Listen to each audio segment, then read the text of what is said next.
Nada na sociedade se faz sem o ser humano, mas nada se conserva sem as instituições. A convidada desse Paradigma Cast navega pelo labirinto de instituições modernas com a destreza de uma ginasta.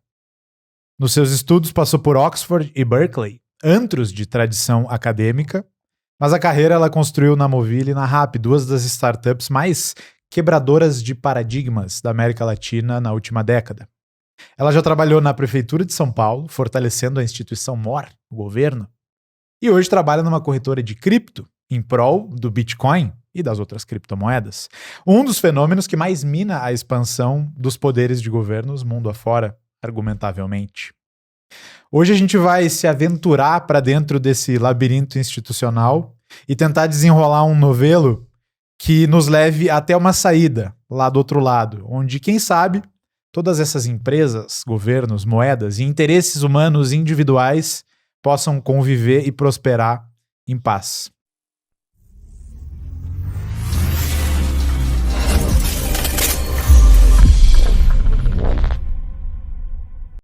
A gente tem a honra de receber aqui a Júlia Rosin, Head de Políticas Públicas da Bitso Brasil. Oi, tudo bem? Obrigado por ter aceitado nosso convite, Júlia. Bem-vindo. Obrigada pelo convite. Tudo bem com você, querido? Meu co-host querido. Boa noite. Tudo fantástico, Julião. Um prazer estar aqui. Muito obrigado por ter topado o convite. É um tema que muito nos é caro e vai ser bom conversar com quem entende sobre isso. Você você é um estudante de direito desde a origem, né, Guilherme? Desde a origem, raiz. Eu vim de lá. Caí em cripto, mas vim de lá. Júlia, o que uma pessoa que se torna especialista em public affairs faz? Essa é uma boa pergunta. Quando a gente fala em head de políticas públicas, uma pessoa que trabalha com políticas públicas, acho que vamos só um passinho atrás para a gente contextualizar o que é necessariamente, né, uma política pública. Tem em termos de mérito acadêmico e no detalhe ali do processo, mas uma política pública ela é um conjunto de ações que você faz, né, em prol de resolver uma demanda da sociedade. Tá? Geralmente, o fio condutor desse processo é o governo. Então, ele inicia a discussão, mas em algum momento ele faz parte dessa construção de decisões para um fim específico. Mas ele não é o único, muito pelo contrário, né? Quando a gente fala em políticas públicas, a gente fala justamente numa construção, num processo que ele é vivo e é uma construção coletiva. Então, ele envolve o setor privado, ele envolve a sociedade civil, associações, todas as pessoas interessadas em resolver aquela demanda. E quando a gente olha para uma empresa hoje, o que é uma empresa, né? O coração de uma empresa é sempre tentar resolver uma demanda de alguém. Ela pode ser a demanda mais simples do universo, que é roupa, por exemplo. Então as pessoas não podem andar peladas, então elas precisam de roupa. Mas ela pode tentar resolver um problema muito mais complexo, como a democratização de acesso às finanças, que é, né, o coração ali do processo do cripto. Então a pessoa que trabalha com isso, ela necessariamente é a pessoa que faz a conexão entre todas essas partes interessadas, né? Ela acompanha esse processo de construção e de discussão dessa demanda. Então, toda empresa hoje, né, pelo menos de médio e com certeza de grande porte, tem um time de políticas públicas, que às vezes atende pelo nome de relações governamentais também, de public affairs, mas para olhar como está sendo a discussão e a construção ali da resolução daquela demanda daquela empresa. Isso ficou muito abstrato, mas assim, é a pessoa que faz toda essa conexão entre governo, associações, sociedade civil e participa desse processo ali de desenvolvimento. Faz sentido sim. Na minha concepção original, antes de você explicar com as suas palavras, eu daria mais peso pro governo, talvez, na resposta que eu fosse dar. O quanto que você faz de interface com agentes regulatórios e órgãos do governo mesmo hoje em dia, versus o quanto que você ouvir as demandas do próprio mercado, pautar associações, fazer pesquisa de opinião e coisas do gênero. É que são coisas que andam juntas, a gente não faz uma coisa sem a outra. É lógico que quando a gente olha, né, pro meu trabalho hoje dentro da Bitso para cripto, a gente tá num momento muito específico onde é o governo que é o grande centro das atenções, no momento que a gente tá passando por um processo de construção de regulamentação, né?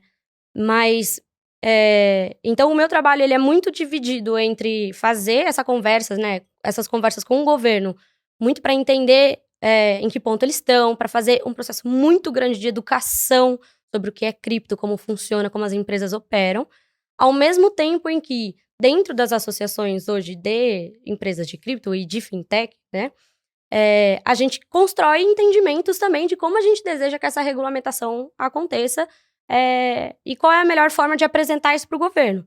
Quando a gente olha para a sociedade civil, que é muito vir participar aqui desses de podcast, fala em evento, etc., é muito mostrar para a sociedade civil que o que está sendo feito está sendo feito com muito cuidado para as pessoas não acharem que amanhã vai acabar o Bitcoin, assim, vai ser proibido ter uma carteira autocustodiada no Brasil. Não. Amanhã não, mas um dia a chance é altíssima de que vá. Não, na verdade não. Não? Esse aqui é o ponto, assim, né? Eu acho que, não só no Brasil, tá? Esse não é um movimento do Brasil, esse é um movimento global. Quando a gente olha para o processo de evolução de regulamentação do cripto, a gente vem né? Foi criado ali o clubinho da Web3 que sabia mexer, eram poucas pessoas. Quando você vai dando corpo para aquilo e a tecnologia em si, né? Não só a moeda, mas quando a gente fala do sistema de blockchain e a gente começa a dar novos usos para aquilo, né? De desenvolver novas tecnologias em cima da tecnologia,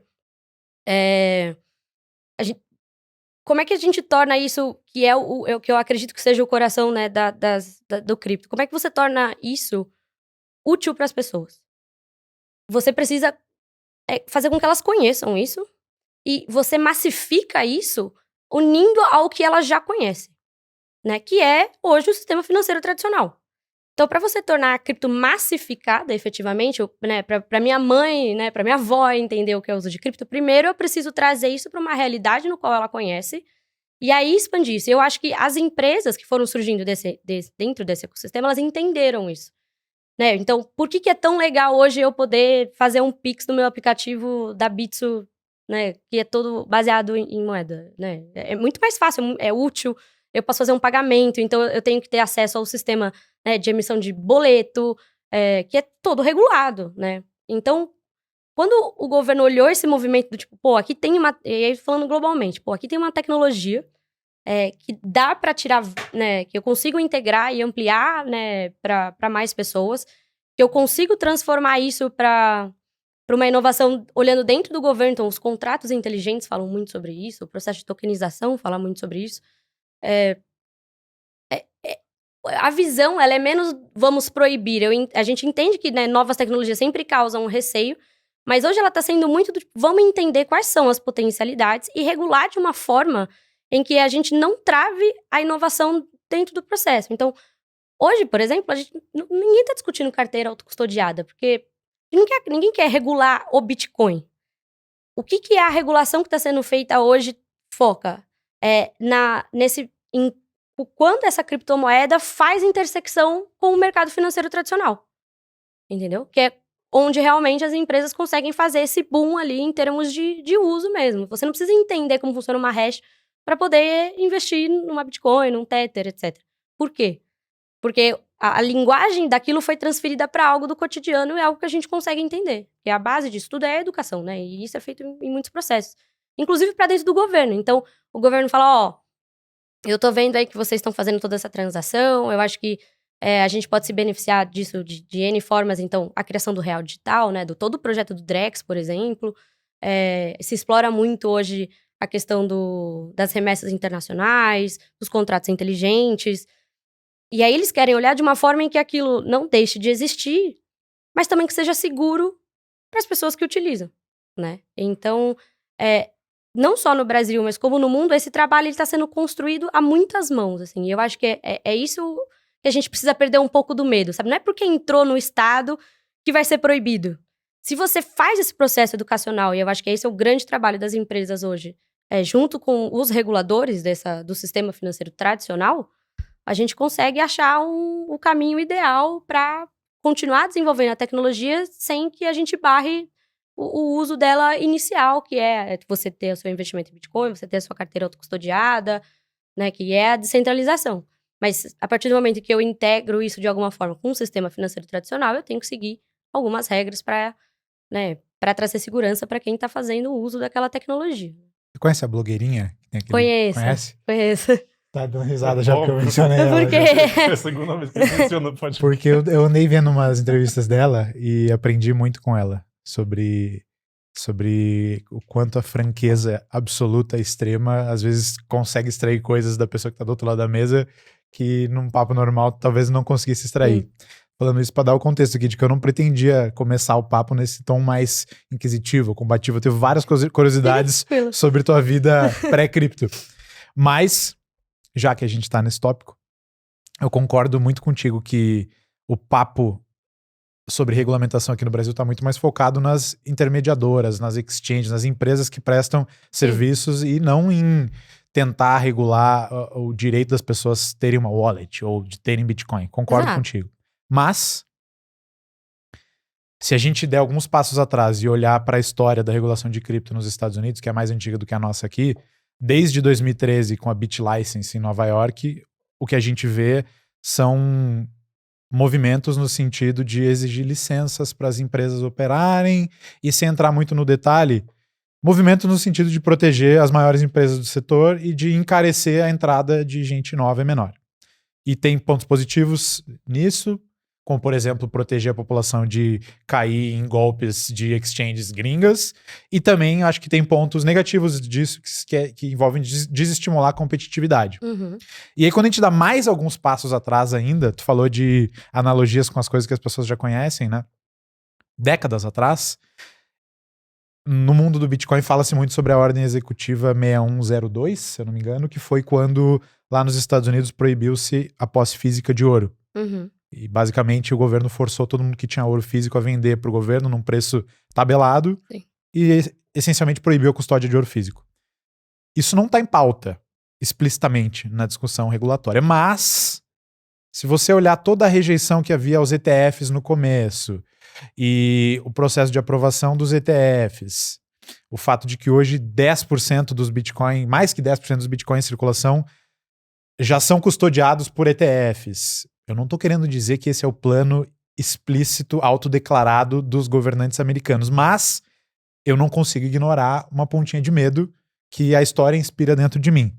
Você não acha que a gente deveria também não ser tão leviano assim? Né? Não, com certeza. É que eu acho que o que acontece hoje nos Estados Unidos ela é exceção, ela não é a regra. Bom ponto. Tá. Eu acho que eles têm muito porque...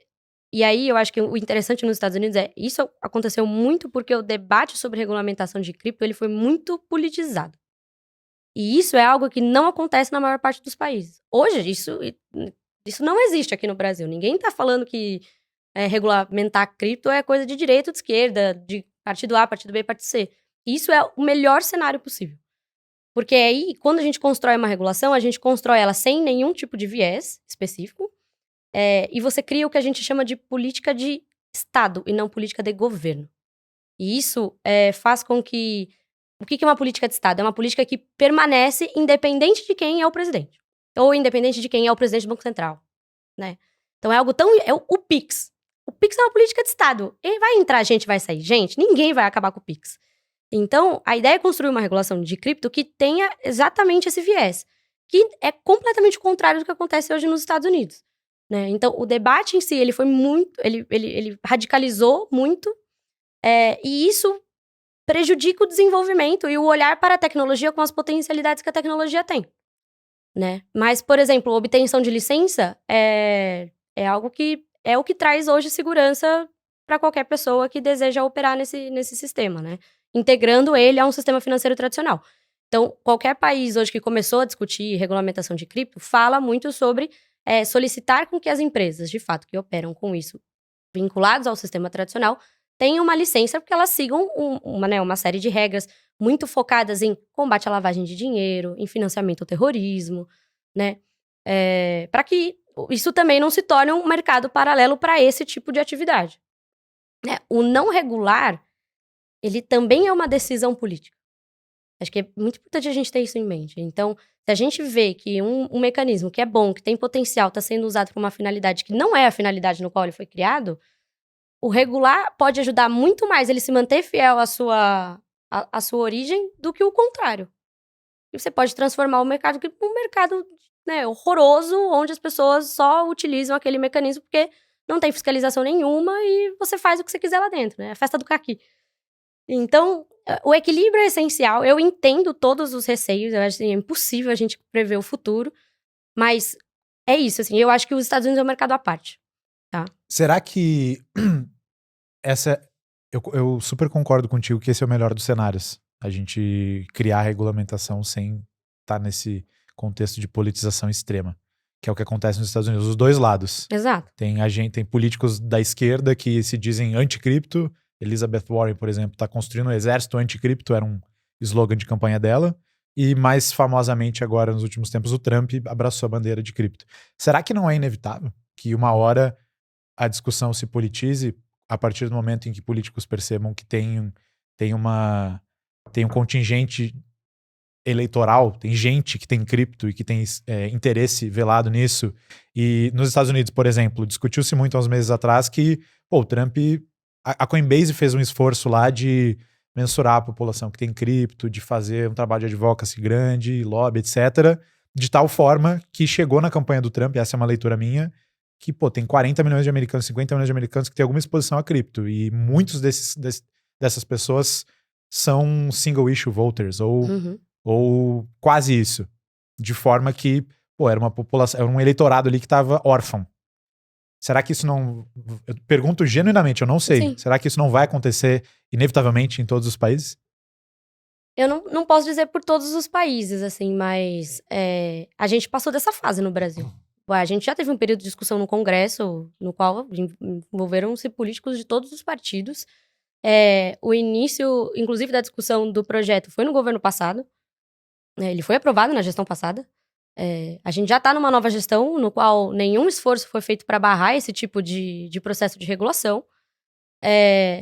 O atual presidente do Banco Central, né, o Roberto Campos Neto, ele foi receptivo à pauta, então a gente tem todo um braço ali do Banco Central olhando para isso. O novo presidente do Banco Central, né, que foi indicado pelo governo atual, não demonstrou nenhum sinal de que ele vai acabar com aquilo que está sendo construído, muito pelo contrário. Ele olha, inclusive, num viés, assim, né, ele tem dito muito num viés do tipo, como é que a gente usa isso para aumentar a concessão de crédito, como é que a gente, né, transforma isso talvez numa pauta um pouco mais social, mas nenhuma forma nada parecido do que está sendo feito nos Estados Unidos, assim. Então, eu não acho que isso é um caminho inevitável. Mas eu acho que é um caminho que precisa ser construído muito cedo. E isso foi muito bem feito no Brasil, né? E hoje, assim, eu acho que por trabalhar com política há muitos anos, assim, a gente aprende que tem gente boa e gente ruim em todos os partidos, em tudo. Quando você começa um processo de construção de uma política pública, você tem que olhar para todo mundo. Você tem que educar todo mundo. Porque no final, todo mundo vota o seu projeto. Não é só o lado A, ou só o lado B, ou o lado C. Todo mundo vota. Então, o mercado, nessa época que a gente foi construir o marco legal, se uniu muito com essa perspectiva, né? Mostrando como a inovação pode ser bom no lado social, mostrando como a inovação fomenta o desenvolvimento de empresa, de novos produtos, como ela põe dinheiro na economia, né? Tem argumentos bons para todos os processos. Então, isso foi feito muito cedo, se consolidou muito cedo, de uma forma excelente. Então, eu acho muito difícil que a gente mude esse percurso aqui no Brasil hoje em dia. Mas isso varia muito de estrutura de governo para governo, né? Então, hoje, o Brasil tem uma estrutura federativa no qual o Congresso é um lugar de muito poder, né? A criação de leis, assim, a gente não... Né, as medidas provisórias, que é aquela, teoricamente, a lei que o governo vai lá e põe, mesmo essas medidas provisórias, elas têm que ser votadas pelo Congresso depois de 3 meses, sabe? Então, a nossa estrutura federativa obriga com que a gente faça sempre essa construção de consenso. O que não é verdade em outros países. Em outros países, o executivo tem muito mais poder, os órgãos reguladores não conversam com o Congresso, né, são muito individualistas. Aqui a gente tem um cenário no qual, pro bem ou pro mal, todas as instituições são muito interconectadas. Né? Os deputados consultam o Banco Central consulta os deputados, consulta o COAF, consulta a CVM. Então, quando a gente entrelaça bem as instituições, e são instituições que, ainda que trabalhem em conjunto, têm liberdades independentes, você consegue construir um consenso. E isso não é verdade para todos os países, né? Então, é muito caso a caso, assim, é muito parecido, né? Eu assisti o podcast de vocês lá com o pessoal que implementou cripto ali em Volante e falou de toda a experiência. Ele inclusive fala assim, aqui deu certo. Se esse modelo vai dar certo em outro lugar, não sei, porque a construção do nosso sistema político, ele é um reflexo da nossa sociedade e da história no qual aquele país se estruturou. Então, são processos muito individuais, assim. Eu acho que se a gente tem países com democracias parecidas com a do Brasil, que é, né, pela América Latina, por exemplo, a gente tem sistemas de governo muito similares, a chance de cair isso também num debate polarizado é menor. Se a gente está falando de governos com um perfil um pouco mais autoritário, mais centralizador, aí a chance de cair num debate igual o americano é muito maior. Tipo no México, por curiosidade, que é de onde saiu a Bits, o cenário é muito diferente daqui no Brasil? Não, hoje o México ele ainda tá num processo de iniciar essa discussão que a gente já tá no meio do caminho, assim. Uhum. O Brasil, ele lidera essa discussão na América Latina de longe, assim. Tipo, né? não tem um marco legal no México ainda das cripto. Aqui não cabe síndrome de vira-lata, assim, sabe? A gente tá construindo um negócio bem feito e capitaneando todo esse processo na América Latina. O México hoje não tem uma lei, um marco legal parecido. Ele não tem... Ele tá desenvolvendo ainda todo esse arcabouço, né? Essa infraestrutura. A Colômbia tá nesse processo também. O Peru começou esse processo também, muito pelos próprios legislativos. Então, entenderam que existe, entenderam que dá para usar, entenderam que tem um potencial nisso. Então, vamos construir uma lei, um marco legal.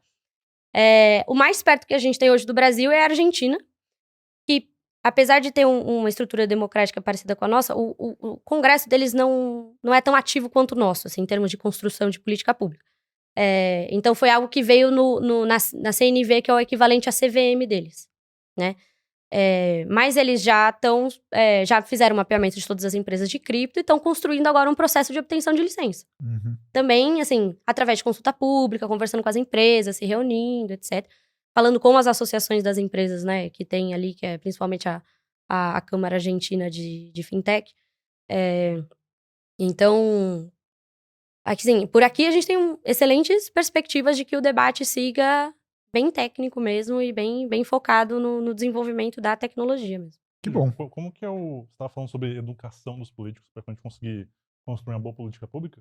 Como que é esse processo de, como tu falou, tem gente boa, gente ruim, gente que gosta, gente que não gosta. Como que é esse processo de construção de um consenso entre os políticos para que você consiga aprovar algo que é positivo para a tecnologia e para o mercado como um todo? Batendo na porta de cada um dos 513 Tipo, você vai nos gabinetes, deputados, vai lá, oi, boa tarde, você vê aquele assim, você já ouviu a palavra do Bitcoin hoje? Evangelizando um politicado. Assim, então assim, você tem que conversar com todo mundo, com quem você acha que vai te atender, com quem você acha que não vai te atender, e você, obviamente, você mostra para aquela pessoa aquela, né, tecnologia no que faz mais sentido para a pauta dela. Então, se você está falando com alguém que a pauta é o livre mercado, você foca nisso quando você apresenta todo o projeto. Se você fala para alguém que a pauta é um pouco mais voltada ali para o social, você fala da potencialidade de inclusão financeira das pessoas, né, por conta da tecnologia. Então, você direciona um pouco ali, né, você mostra a mesma coisa, só que contando, né, com foco no interesse daquela pessoa, para que ela crie uma simpatia por aquilo, para que ela seja fisgada ali. E aí você parte para os próximos passos, que é entrar mais a fundo, né? Do tipo, uma blockchain funciona assim, né? Um Bitcoin funciona assim, uma corretora né? É igual, a gente usa um exemplo meio que assim, é um marketplace, é uma Amazon, só que de moeda. Assim, a gente simplifica, busca exemplos do cotidiano, igual a gente tem que explicar para alguém da nossa família. É exatamente a mesma coisa. E aí a gente faz, né, relatórios mostrando como funciona em outros países, que em outros países não é proibido, né, como é que está sendo feita a discussão. E aí, a partir do momento que você dá informação para todo mundo, você vai mostrando para elas o que elas têm em comum. Assim, ninguém é a favor da exclusão financeira no Brasil. Ninguém. É a pauta em comum entre todo mundo. Ninguém é contra inovação. No limite, ninguém é contra inovação. Ninguém vai falar, eu sou uma pessoa que quero viver no século passado. Não, ninguém vai falar isso. Talvez os Amish. Então, assim, a apresentação, ela é focalizada ali naquele deputado, né, pra fisgar a atenção dele. E aí depois você mostra que no fundo todo mundo quer a mesma coisa. E aí você vai construindo um consenso. Aí as pessoas vão formando opiniões e aí você vai fazendo esse... É um jogo de xadrez, quase. Então você mostra aqui, mostra ali, mas isso aqui não faz sentido, eu acho que isso aqui não tem que ter. E aí você vai negociando as partes. É uma grande negociação em prol de um consenso. Tudo na política é um consenso. Uma grande costura, né? É uma grande costura. E a gente tem que entender que na política não... E na vida, no geral, assim, tudo serve a algo ou a alguém. Você só precisa entender o que tá servindo ali, pra que aquilo vai servir pra aquela pessoa. Então, e aí você vai fazendo esse processo, mas ele envolve muita bateção de perna, muita elaboração de estudo, muitas e muitas horas de conversa, muita negociação. Então, pra trabalhar com isso, tem que ser alguém que gosta de falar. Se não gosta de falar, aí... tem sua bateria social baixa aí também, não funciona muito, assim. Então, é isso, assim, você vai mostrando, vai ensinando, vai educando, até a pessoa se interessar pelo assunto. E você já tomou umas patadas, assim? Lógico. Tipo assim, sem falar nomes, obviamente, mas deve ter muitos casos desde gente que não quer te receber até gente que te recebe pra falar, não, que porcaria é essa? Né? Não, se não recebe, a gente joga por baixo da porta. Assim. Tem gente que não entende. A gente tem que, assim, eu falo muito que o diferente assusta. Então, às vezes, eu falo que uma pessoa que não gosta, ela, na verdade, ela só assustou ali com aquela informação muito nova. Então, a gente tenta no dia seguinte. Tenta de outra forma. E tem gente, de fato, que não se interessa. A pauta da pessoa não é aquele assunto... Ninguém tem interesse por tudo, né? Então, você imagina que o Congresso, ele discute todos os assuntos possíveis e imagináveis, entendeu? Não tem como todo mundo querer, né, gostar de tudo. Então, já teve... Não necessariamente, né, porta na cara, mas assim, o cara falou assim, cara, essa aqui não é a minha pauta, assim, isso aqui não me interessa. Eu não vou ser um problema, né, uma pedra no seu sapato, mas eu não vou ser o seu parceiro nesse processo de construção. E isso normalmente é bem claro, tá? Porque, da mesma forma, quando a gente olha pro Congresso, não faz que eles não estão segmentados em bancadas? Sim. Bancada disso, bancada Da daquilo. arma, do agro. De tudo. Tem bancada de tudo.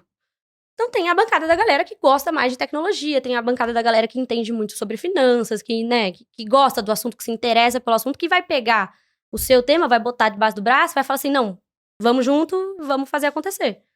Então, tem de tudo.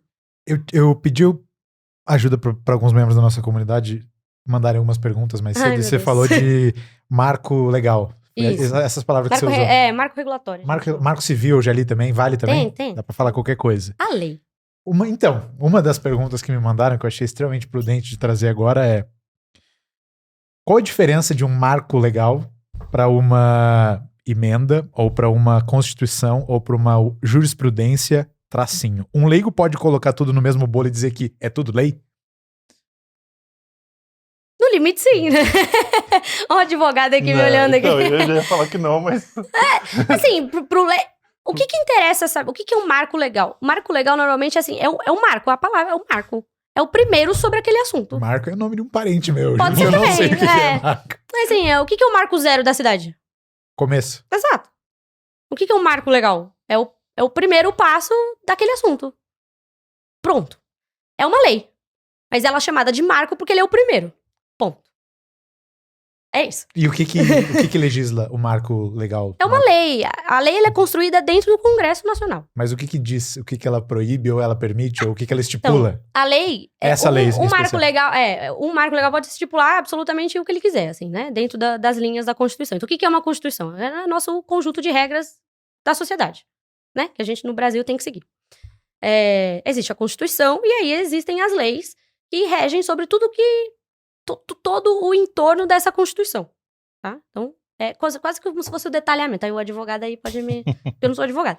Mas ele faz o detalhamento daquilo que sai, né? Que é te dado como direito constitucional. Uma emenda é quando você tem uma lei, aí você quer modificar essa lei, aí você cria uma emenda a essa lei. No final, tudo é lei. Uhum. Tudo vai virar uma lei. É só o nome técnico que ele muda conforme a etapa do processo daquela construção. Hoje, o nosso marco legal de criptoativos no Brasil, ele é muito principiológico. O que é uma lei principiológica? Ela estabelece ideias sobre o que aquilo deveria ser. Então, ele não está dizendo... Ele não tá escrito lá, hoje só podem ter 3 criptomoedas no Brasil. Ele está dizendo, as criptomoedas que existem no Brasil, elas precisam ser negociadas dentro de lugares adequados para isso, de exchanges. Então, ela traz um princípio sobre aquele assunto, ela não traz um detalhamento sobre aquele assunto. Então, você cria uma lei dizendo as empresas que operarem no Brasil com cripto, elas vão ser chamadas de VASP, que é Virtual Asset Service Provider. É a mesma linguagem dos Estados Unidos também? Que é um negócio que veio de lá, né? Um termo que veio de lá. Ela tem que garantir isonomia, as empresas participantes, elas vão precisar cumprir regras de financiamento ao terrorismo, de combate à lavagem de dinheiro, mas entende que ele não fala exatamente qual a regra? Uhum. Então, ele estabelece essa série de princípios, e aí nessa lei, ela fez tudo isso, então todos esses que eu acabei de falar, e ela diz que o Banco Central do Brasil e a CVM, que é a Comissão de Valores Mobiliários, é quem vai fazer as regras adicionais a esse marco legal. Tá? Tipo, quem vai complementando isso Exato. no futuro. Então, hoje a lei já existe, então não é crime nenhum operar com cripto, trabalhar com cripto, usar cripto para fazer qualquer tipo de coisa. E aí, hoje o Banco Central que está criando como é que tem que ser esse processo de licença, quais são os requisitos dessa licença. Por que isso é melhor sendo feito via Banco Central, por exemplo, que é o que a gente chama de norma infralegal, que é tudo que não é uma lei, do que uma lei. Porque para mudar uma lei, deve ser um parto. é um parto, entendeu? A média de tempo de tramitação de um projeto de lei é 3 anos.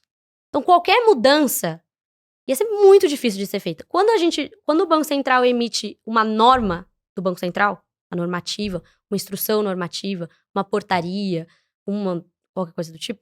Tem diferença entre essas coisas? No limite, você tem que cumprir igual. Tá. Mas, assim, o Banco Central, ele emite uma série de normativas, de instruções normativas que você tem que seguir. É uma regra adicional e é meio isso, tá? Se deu tudo errado, puta, isso aqui não tá funcionando, isso aqui tá ruim. Bom, no mesmo dia ele vai lá, ele revoga, e amanhã ele pode aparecer com uma nova. O que é ótimo. Ou não.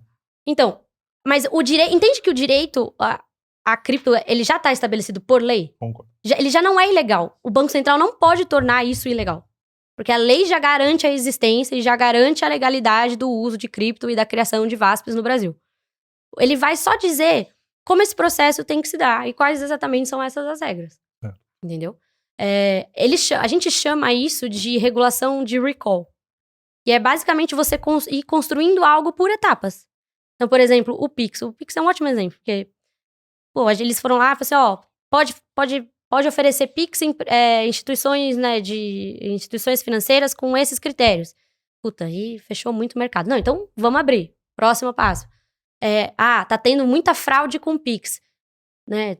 O Banco Central tá sendo, né, abarrotado de notificação de fraude. Tá bom, então, claramente as empresas precisam criar um mecanismo a mais de segurança para evitar esse tipo de coisa. Então, você vai lá e você vai acrescentando, você vai criando camadas e vai deixando para trás, né, descartando tudo aquilo que para de fazer sentido.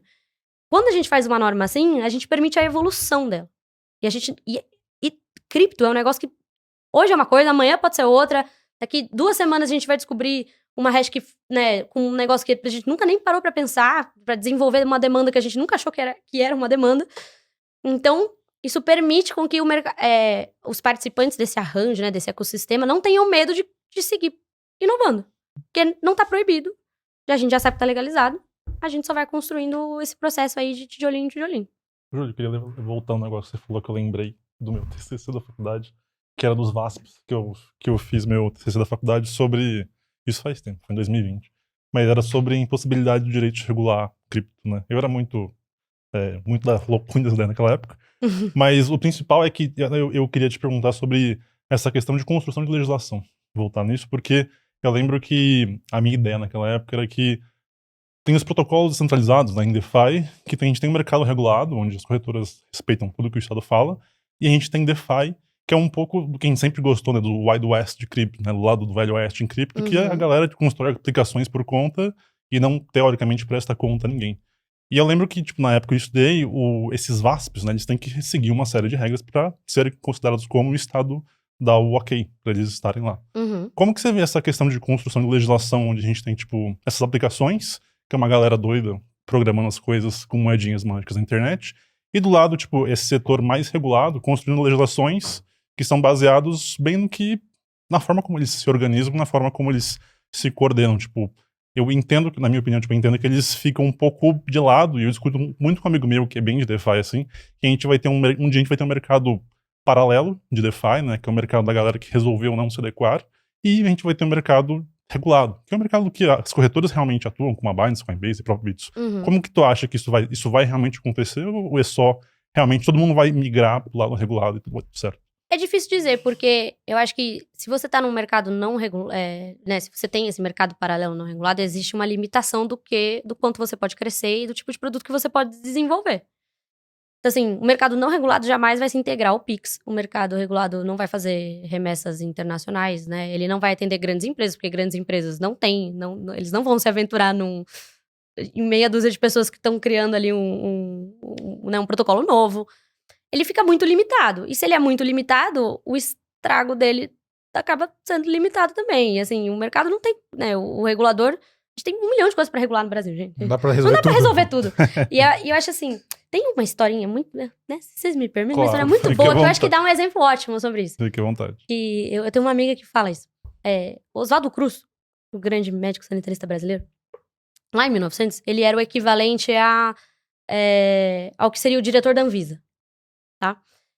E aí, naquela época, viraram pra ele e falaram assim, ó, o Brasil tava passando por uma série de pestes e epidemias, ele falou assim, principalmente no Rio de Janeiro, ele falou assim, ó, a gente precisa controlar a peste bubônica no Rio de Janeiro, essa é a sua missão. Aí ele virou e falou assim, tá bom, o que eu vou fazer? Qual que é o principal vetor de peste bubônica? É o rato.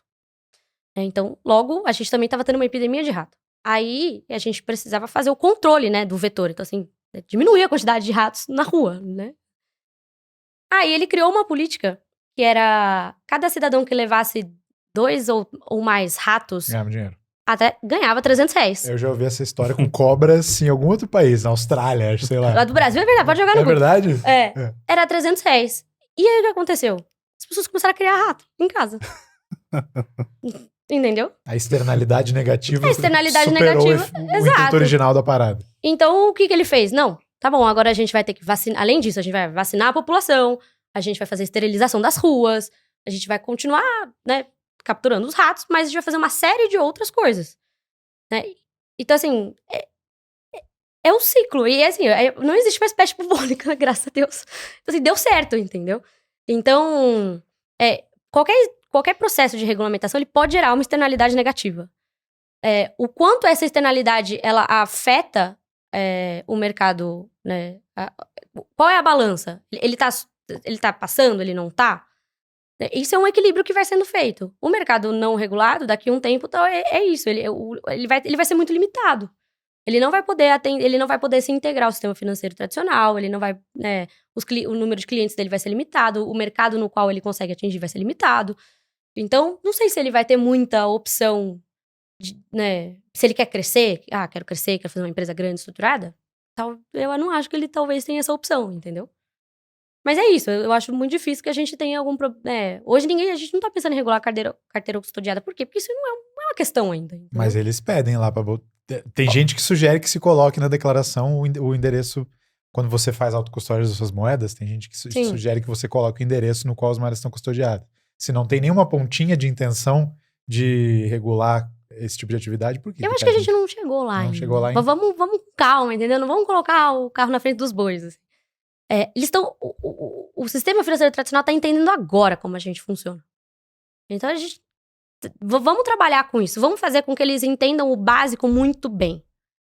E aí, a partir daí, a gente vai desenvolvendo outras regulações. Porque se a gente mostra para eles que o mercado tem potencial, que ele é bom, a chance deles quererem. Se a externalidade negativa do nosso negócio ela é baixa, aos poucos as pessoas vão focando em outras coisas, ou elas vão perdendo o medo da tecnologia, perdendo o medo desse processo. Então, a gente ainda tá nesse processo de educação, de aprendizado. Acho que é muito cedo para falar que daqui a pouco a gente não vai ter mais carteira custodiada, daqui a pouco o governo vai ser dono de todas as criptos. Eu acho que é colocar um terror que não precisa, porque o processo está sendo muito bem construído e eu acho que a gente precisa confiar no processo, entendeu? Eu entendo o teu ponto de vista, eu sumarizaria a tua posição como, tipo assim, não vamos antagonizar, vamos tentar todo mundo trabalhar junto. Exato. E isso partindo de você, é óbvio que você vai ter essa posição.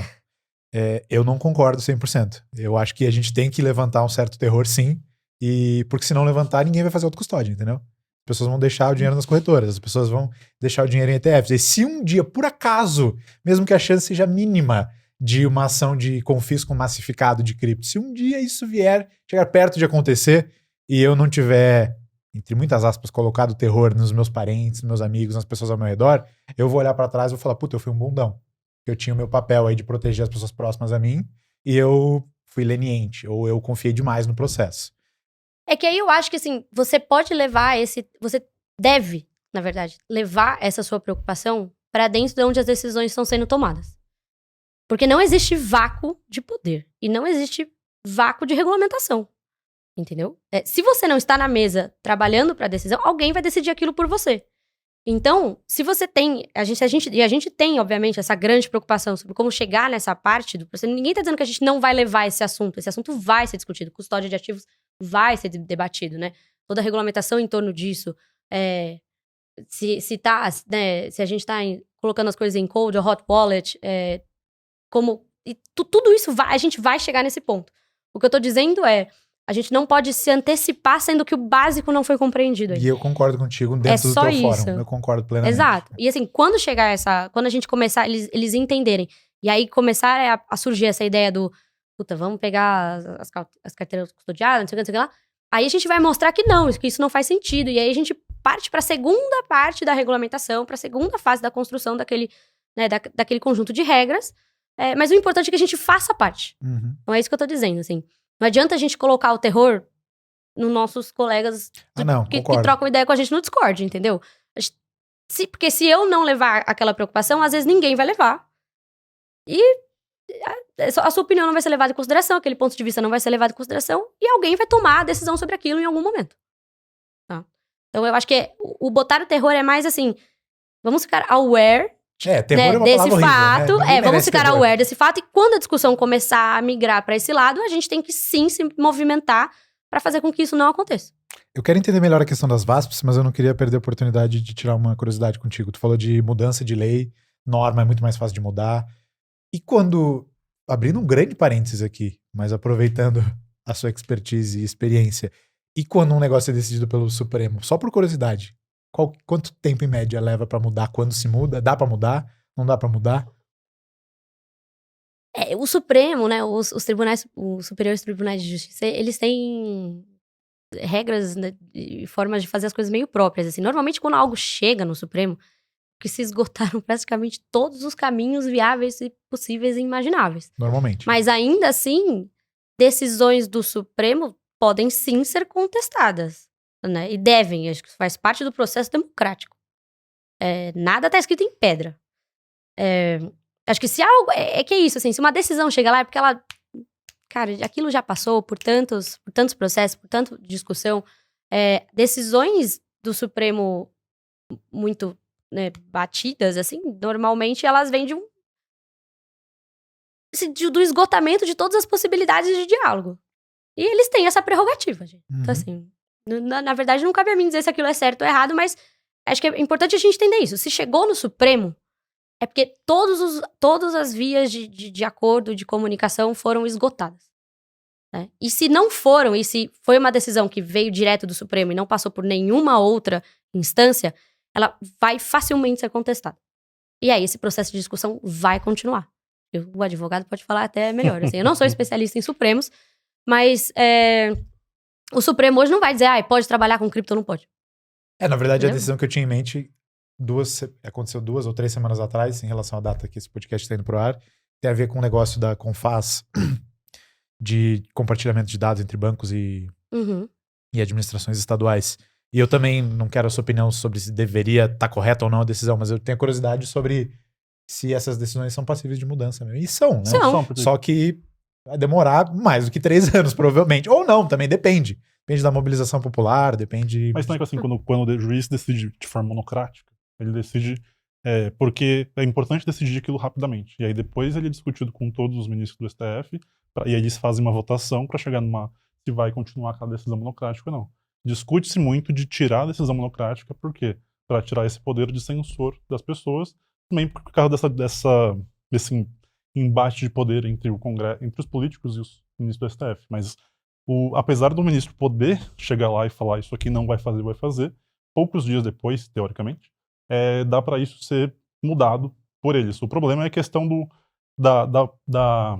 consenso entre os ministros do STF, porque não que sejam bons ou ruins, mas todo mundo tem interesse em incentivo para votar sim ou não. Então essa é a questão.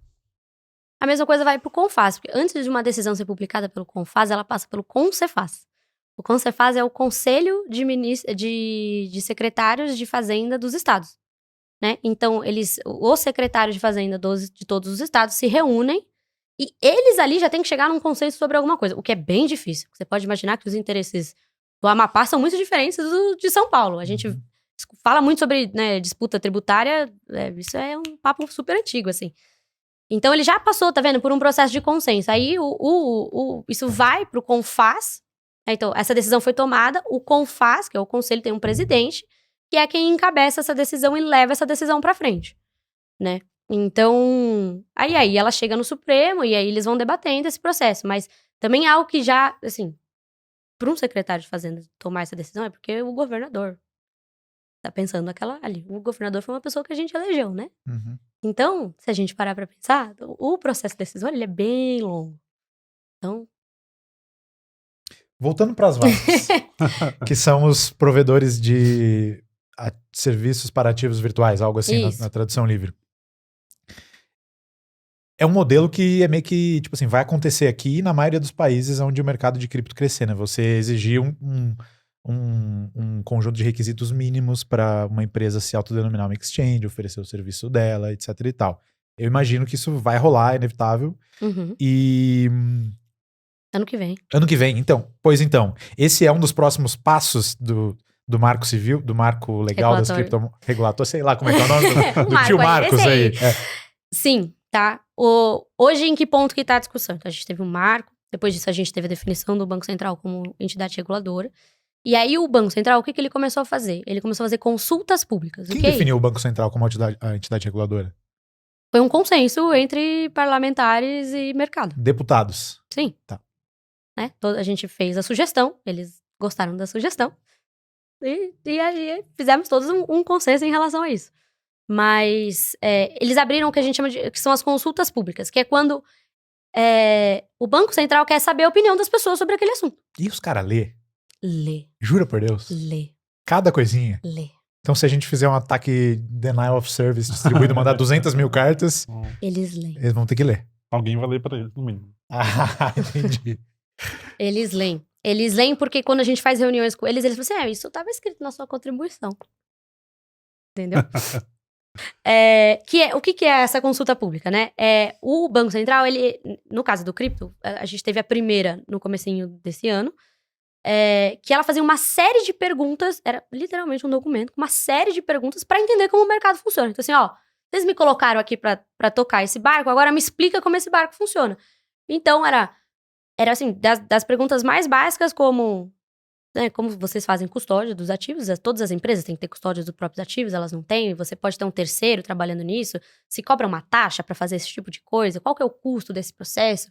Então, ele faz uma consulta pública e a gente, aí você pode responder como pessoa física, então qualquer pessoa pode entrar no sistema lá, entrar no site do Banco Central e submeter uma contribuição.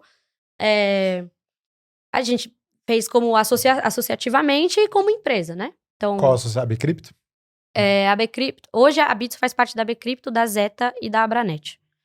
Que são associações com diretrizes diferentes, assim, mas que todas tratam, né, sobre o assunto de cripto.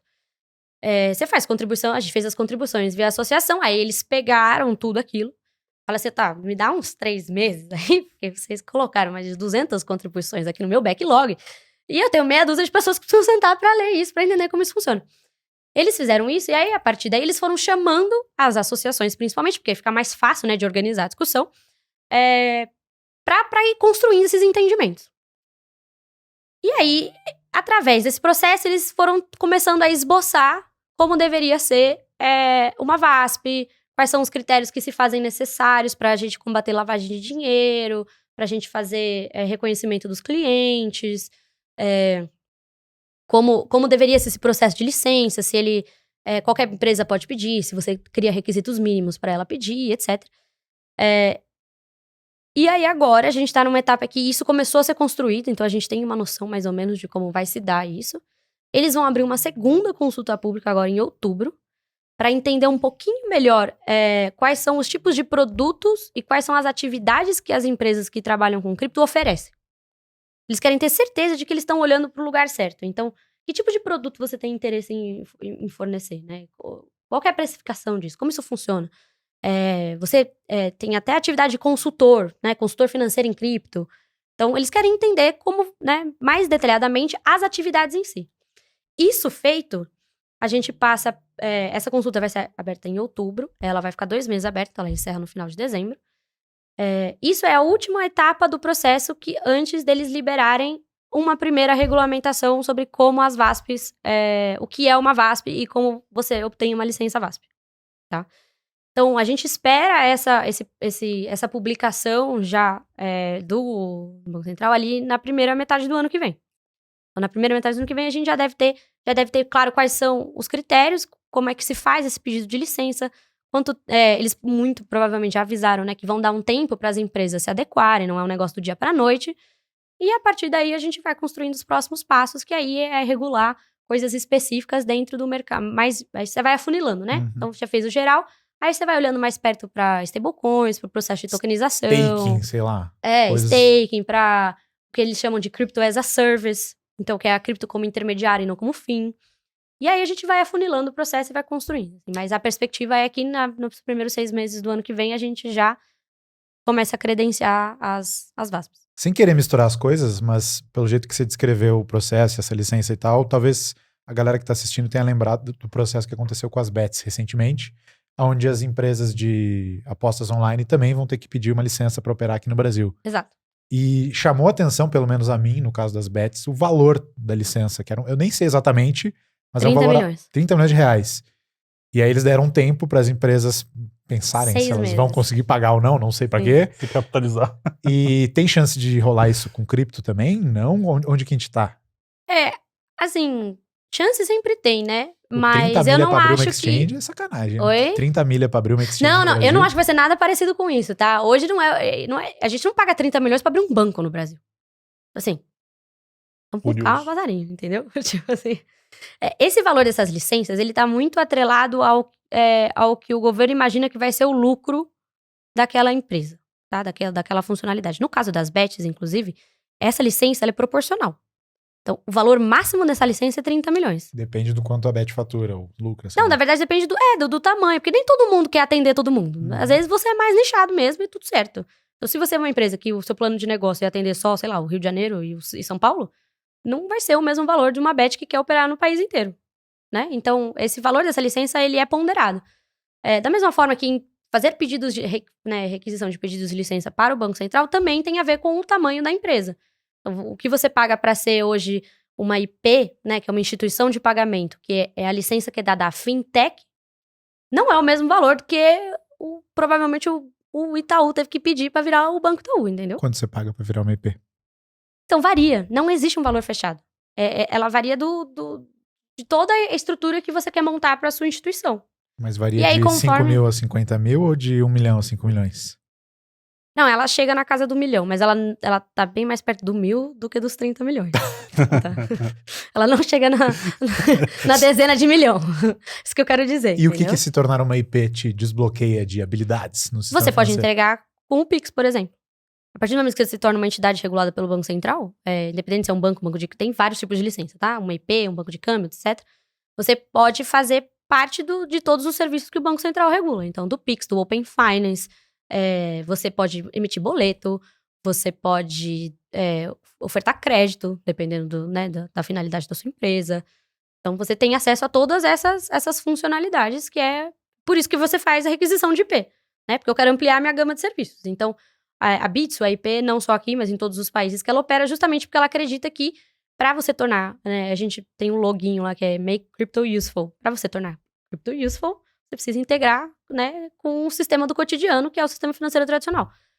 Então, o valor da licença varia e a funcionalidade da sua empresa dentro do sistema financeiro varia também. Você pode ser só uma intermediadora de pagamentos, você pode ser uma instituição de pagamentos no sentido de, né, como a Bitso, por exemplo, como o Nubank, que é uma instituição de pagamento. Você pode ter pretensões muito maiores em termos de negócio e ser um banco formal que pode oferecer todos os serviços possíveis e imagináveis.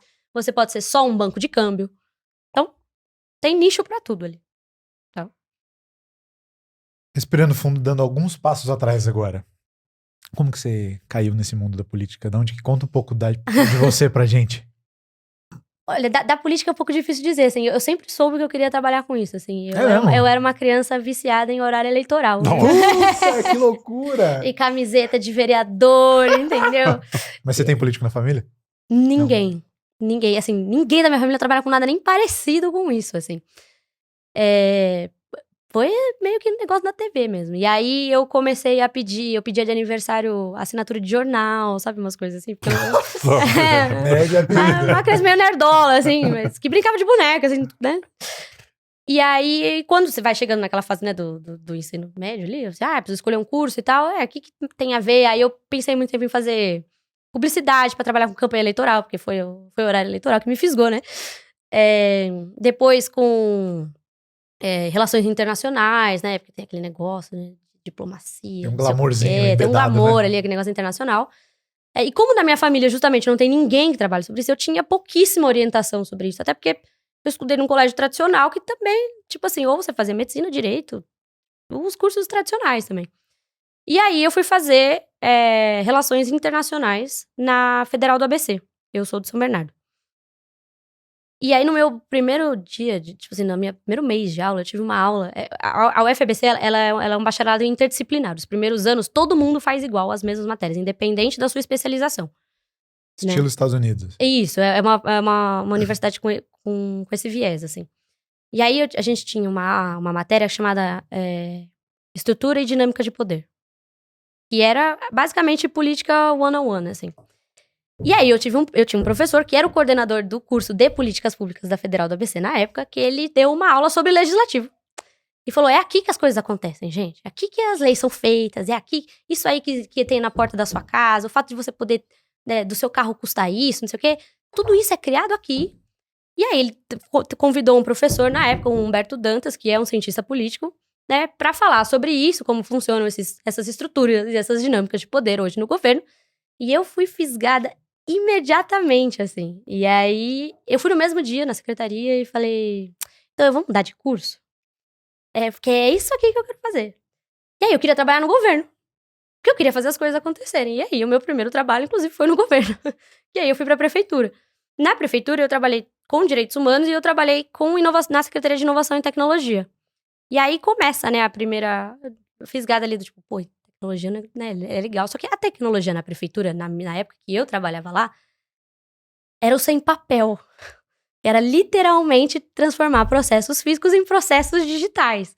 E eu trabalhava numa área, além disso, que fazia digitalização e melhoria nos serviços da população. Então, como você obtém uma licença de táxi, como você entra na fila do SUS municipal, e como a gente faz isso, né, de uma forma digitalizada, inteligente, etc.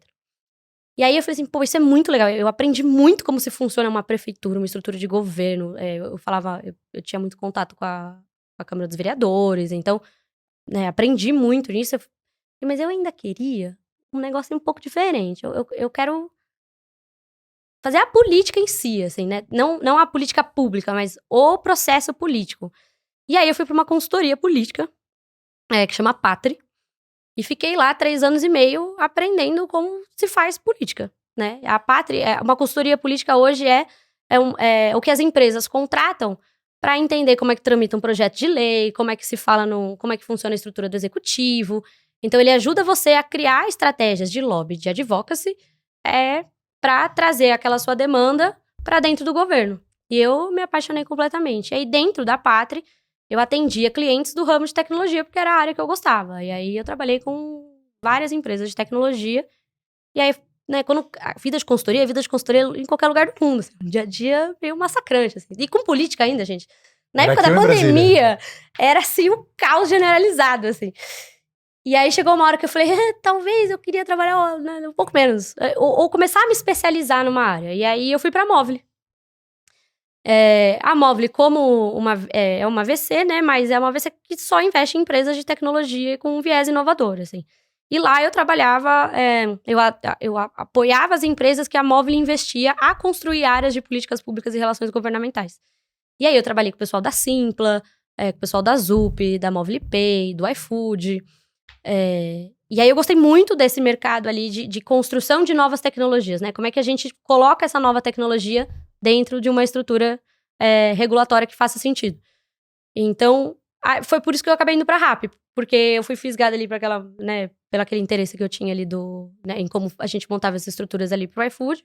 Fui pra RAP, quando eu cheguei na RAP, gostei muito, adoro o trabalho, acho que o time lá faz um trabalho incrível. O assunto é mega interessante, Tem um né? desafio grande. O desafio é gigante. Mas aí, acho que depois de um tempo eu entendi que eu gostava mesmo, era do mercado financeiro. E aí eu queria algo que fosse novo. Tanto quanto era a RAP, o tema de regulamentação de entregador, de delivery, etc. E aí, dentro do sistema do mercado financeiro, são pouquíssimos mercados novos emergentes sobre isso, né? E aí eu conheci a Bitso me conheceu, a gente se paquerou, eu falei, não, é isso aí, é isso que eu quero ajudar a construir, assim. Trazer algo completamente inovador pro dia a dia e de uma forma em que isso seja estruturado, seguro e, de fato, chegue pras pessoas, assim. E você tinha alguma história prévia com Bitcoin ou com cripto? Ou foi Não. se aprofundando com Não, a eu Bitso? eu comecei a conhecer isso na época da Movile, né? Com a A55, que é a empresa, era na época o Hugo, que hoje tá na Tools for the Commons, que fez até parte do podcast de vocês. Sério? Sério. Eu mordi a isca com ele, assim, Olha. porque eu conhecia a A55 e eu ajudava o pessoal da A55 a pensar, olhar pro governo em como regularizar, de fato, o negócio dele. Porque se a A55 queria crescer como empresa e a base deles era a Web3, eventualmente, né, como esse todo o processo está acontecendo, isso ia cair. A 55, desculpa. A 55 era uma empresa de concessão de microcrédito, só que com base em blockchain. Então, eles têm todo um negócio mega inovador, assim, muito interessante. E aí, eu precisava colocar esse awareness neles, né? Do tipo, gente, isso aqui é muito legal, mas vamos ficar de olho, né? O pessoal tá olhando pra isso, estão pensando em leis, né? Tem projetos que falam sobre isso, etc. E aí, eu achei aquilo tão interessante, assim, que ficou ali um pouco, sabe? Mas investir realmente, passar a ser uma investidora em cripto, foi mais quando eu entrei na Bitso e baixei meu aplicativo da Bitso. Muito bom. E aí, desde então, você tem uma predileção? Você estuda tudo que é tipo de moeda? Você é mais bitcoiner? Você já deve ter entendido que dentro do mercado tem um espectro que vai dos mais maximalistas até os mais ecléticos. Você se posiciona em algum lugar dentro desse espectro? Eu gosto bastante dos tradicionais, assim. Eu gosto muito do Tether. Olha só, que inusitado. Eu gosto, eu procuro eu invisto em Bitcoin, obviamente, mas eu procuro investir em moedas, né, em hashes que tem mais que elas têm mais possibilidade de criar novas coisas para além da moeda por si, né, da potencialidade de inovação daquela rede. Que eu acho que é isso que vai fazer ela valorizar no futuro, né? Óbvio que a Bitcoin ela vai valorizar, porque ela é a first comer, né? Todo first comer ele é super valorizado e a gente sabe exatamente quanto tem, né? Tem toda a limitação, etc. Isso não é válido para todas as moedas. Então, como é que uma moeda que não necessariamente é limitada, ela vai se tornar uma moeda valorosa, né? Se você conseguir criar outras coisas, outras funcionalidades para ela, além de ser unicamente uma moeda de troca. Então, eu olho muito pra isso e isso me interessa. Óbvio que sempre tem ali aquelas meme coins, shitcoins, etc. Que a gente, Você se envolve a também. gente brinca também. Sabe. Mas, via de regra, eu gosto de olhar pra essas que a tecnologia tá fazendo coisas além de só ser uma moeda. E a Bitso não é opinionada, no sentido de só vou oferecer Bitcoin ou poucas moedas. Não, a Bitso tem mais de 50 moedas na O que carteira. demandarem tá valendo. Tem tudo. Porque tem corretoras que tentam se manter mais opinionadas, né? Uma bipa, né? Como a Bipa, por exemplo, que é focada em Bitcoin, mas da minha experiência de mercado, a abordagem da Bitso é mais duradoura, mais perene, assim. Até porque se você for olhar, os mercados de investimento em cripto, eles são muito diferentes entre os países. Então, o Brasil, naturalmente, é um país da meme coin, né? É o país dos negros, né? Pro bem ou pra mal, né? O que não é, por exemplo, o mercado na Argentina. O mercado na Argentina, ele é muito focado em stablecoins. Porque o uso do cripto na Argentina, ele é diferente do uso do cripto no Brasil. Então, mesma coisa para o México. Hoje, pra você ter uma noção, o mercado de remessa internacional do México, de dólar para moeda mexicana, ele é 3% do PIB. É muito dinheiro. Os Bito Então, vale tanto, né? Exato. Então, faz todo sentido que a população tenha mais interesse em moedas nos quais você facilita essa transação, que são lastreadas no dólar. Mesma coisa vale para a Argentina. A população aderiu ao cripto de uma forma muito de pagamentos no dia a dia. Não, aí, tá vendo? Já não é remessa, já é pagamentos no dia a dia por conta da volatilidade do preço. Então, faz sentido você trabalhar muito mais com moedas tradicionais, né? Já no Brasil, não. O Brasil, ele olha muito o cripto como uma diversificação de investimento. E se é uma diversificação de investimento, você vai para alto risco, para baixo risco. E se você tem dinheiro para investir em N coisas, você também vai para a parte divertida do processo, que é olhar para as meme coins e se divertir um pouco com isso. Divertido quando sobe, né? Quando vai a zero, não é divertido, não. Enjoy the process. Exato. O negócio é curtir o caminho ali. Como que é você falou que lá na Argentina o pessoal usa cripto muito para pagamento, né? Como que é a relação do governo com esse uso das stablecoins, ao invés de usar o peso, por exemplo? O governo, ele abraça isso? Ainda tá olhando isso. Ele ainda tá olhando. Porque assim, você tem que parar que a economia argentina é uma economia muito dolarizada. Então, eles estão acostumados com essa paridade do dólar pro peso, né? Era completamente natural que as stablecoins surgissem com força. Não à toa, a Argentina é o segundo país mais desenvolvido em termos de regulação, né, para cripto. Mas eles estão entendendo ainda como vai funcionar esse processo. Eles estão na mesma fase que a gente, que é o que uma VASP precisa para ser uma VASP. Esse dado de que eles são o segundo país mais avançado em regulação de cripto é fato. Fato? É fato. Mundialmente? Não. Na América Latina. Tá. América Atrás Latina. de nós. Isso, nós somos o primeiro. Porque quando a gente olha para a regulamentação que vem dos Estados Unidos, ela é muito pinçada, são decisões monocráticas em órgãos que não se conversam, em estados que não se convergem. Então, mas quando a gente olha de estrutura regulatória, o Brasil tá na frente, disparado. Acho que a Argentina vem atrás. Os Estados Unidos tá ali porque, né, tem pequenas regulamentações, pequenas decisões ali orientativas. E aí depois vem México, Peru, Colômbia, que começaram a discutir e estão nesse processo de criar os próprios marcos regulatórios. E algum vizinho nosso aqui latino tem algo como o Drex? Não. Ainda não? Ainda não. Eu acho que, gente, o nosso Banco Central, ele é realmente top. Incrível, ele é top. Eu escuto falar bastante isso. E ele olha ele é o perfeito exemplo do olhar para uma tecnologia e entender como ela também pode ser útil para você.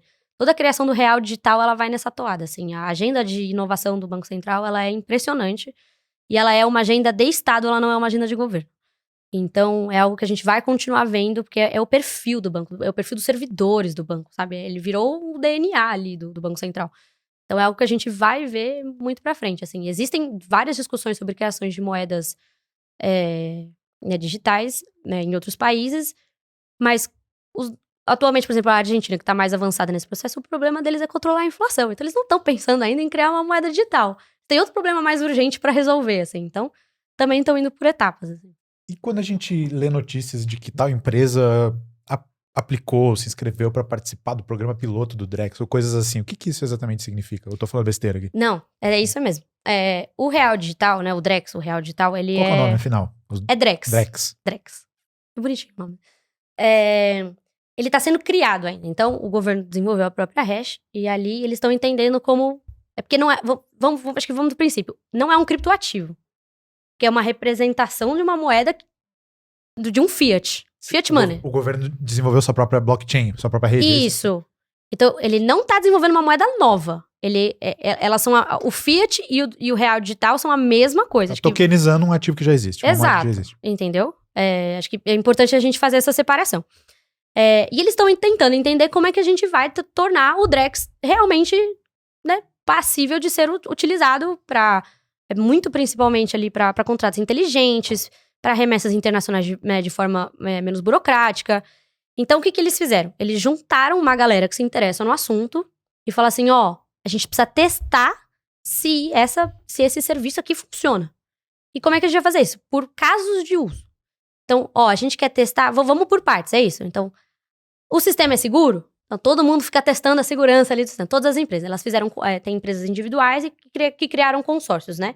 Que é um processo caro de se fazer. Então, se juntam várias empresas, elas fazem uma vaquinha, compartilham, né, as mentes brilhantes ali da empresa e ficam testando aquele caso que o Banco Central coloca.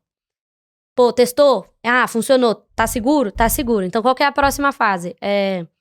Como é que a gente faz remessa internacional usando o real digital?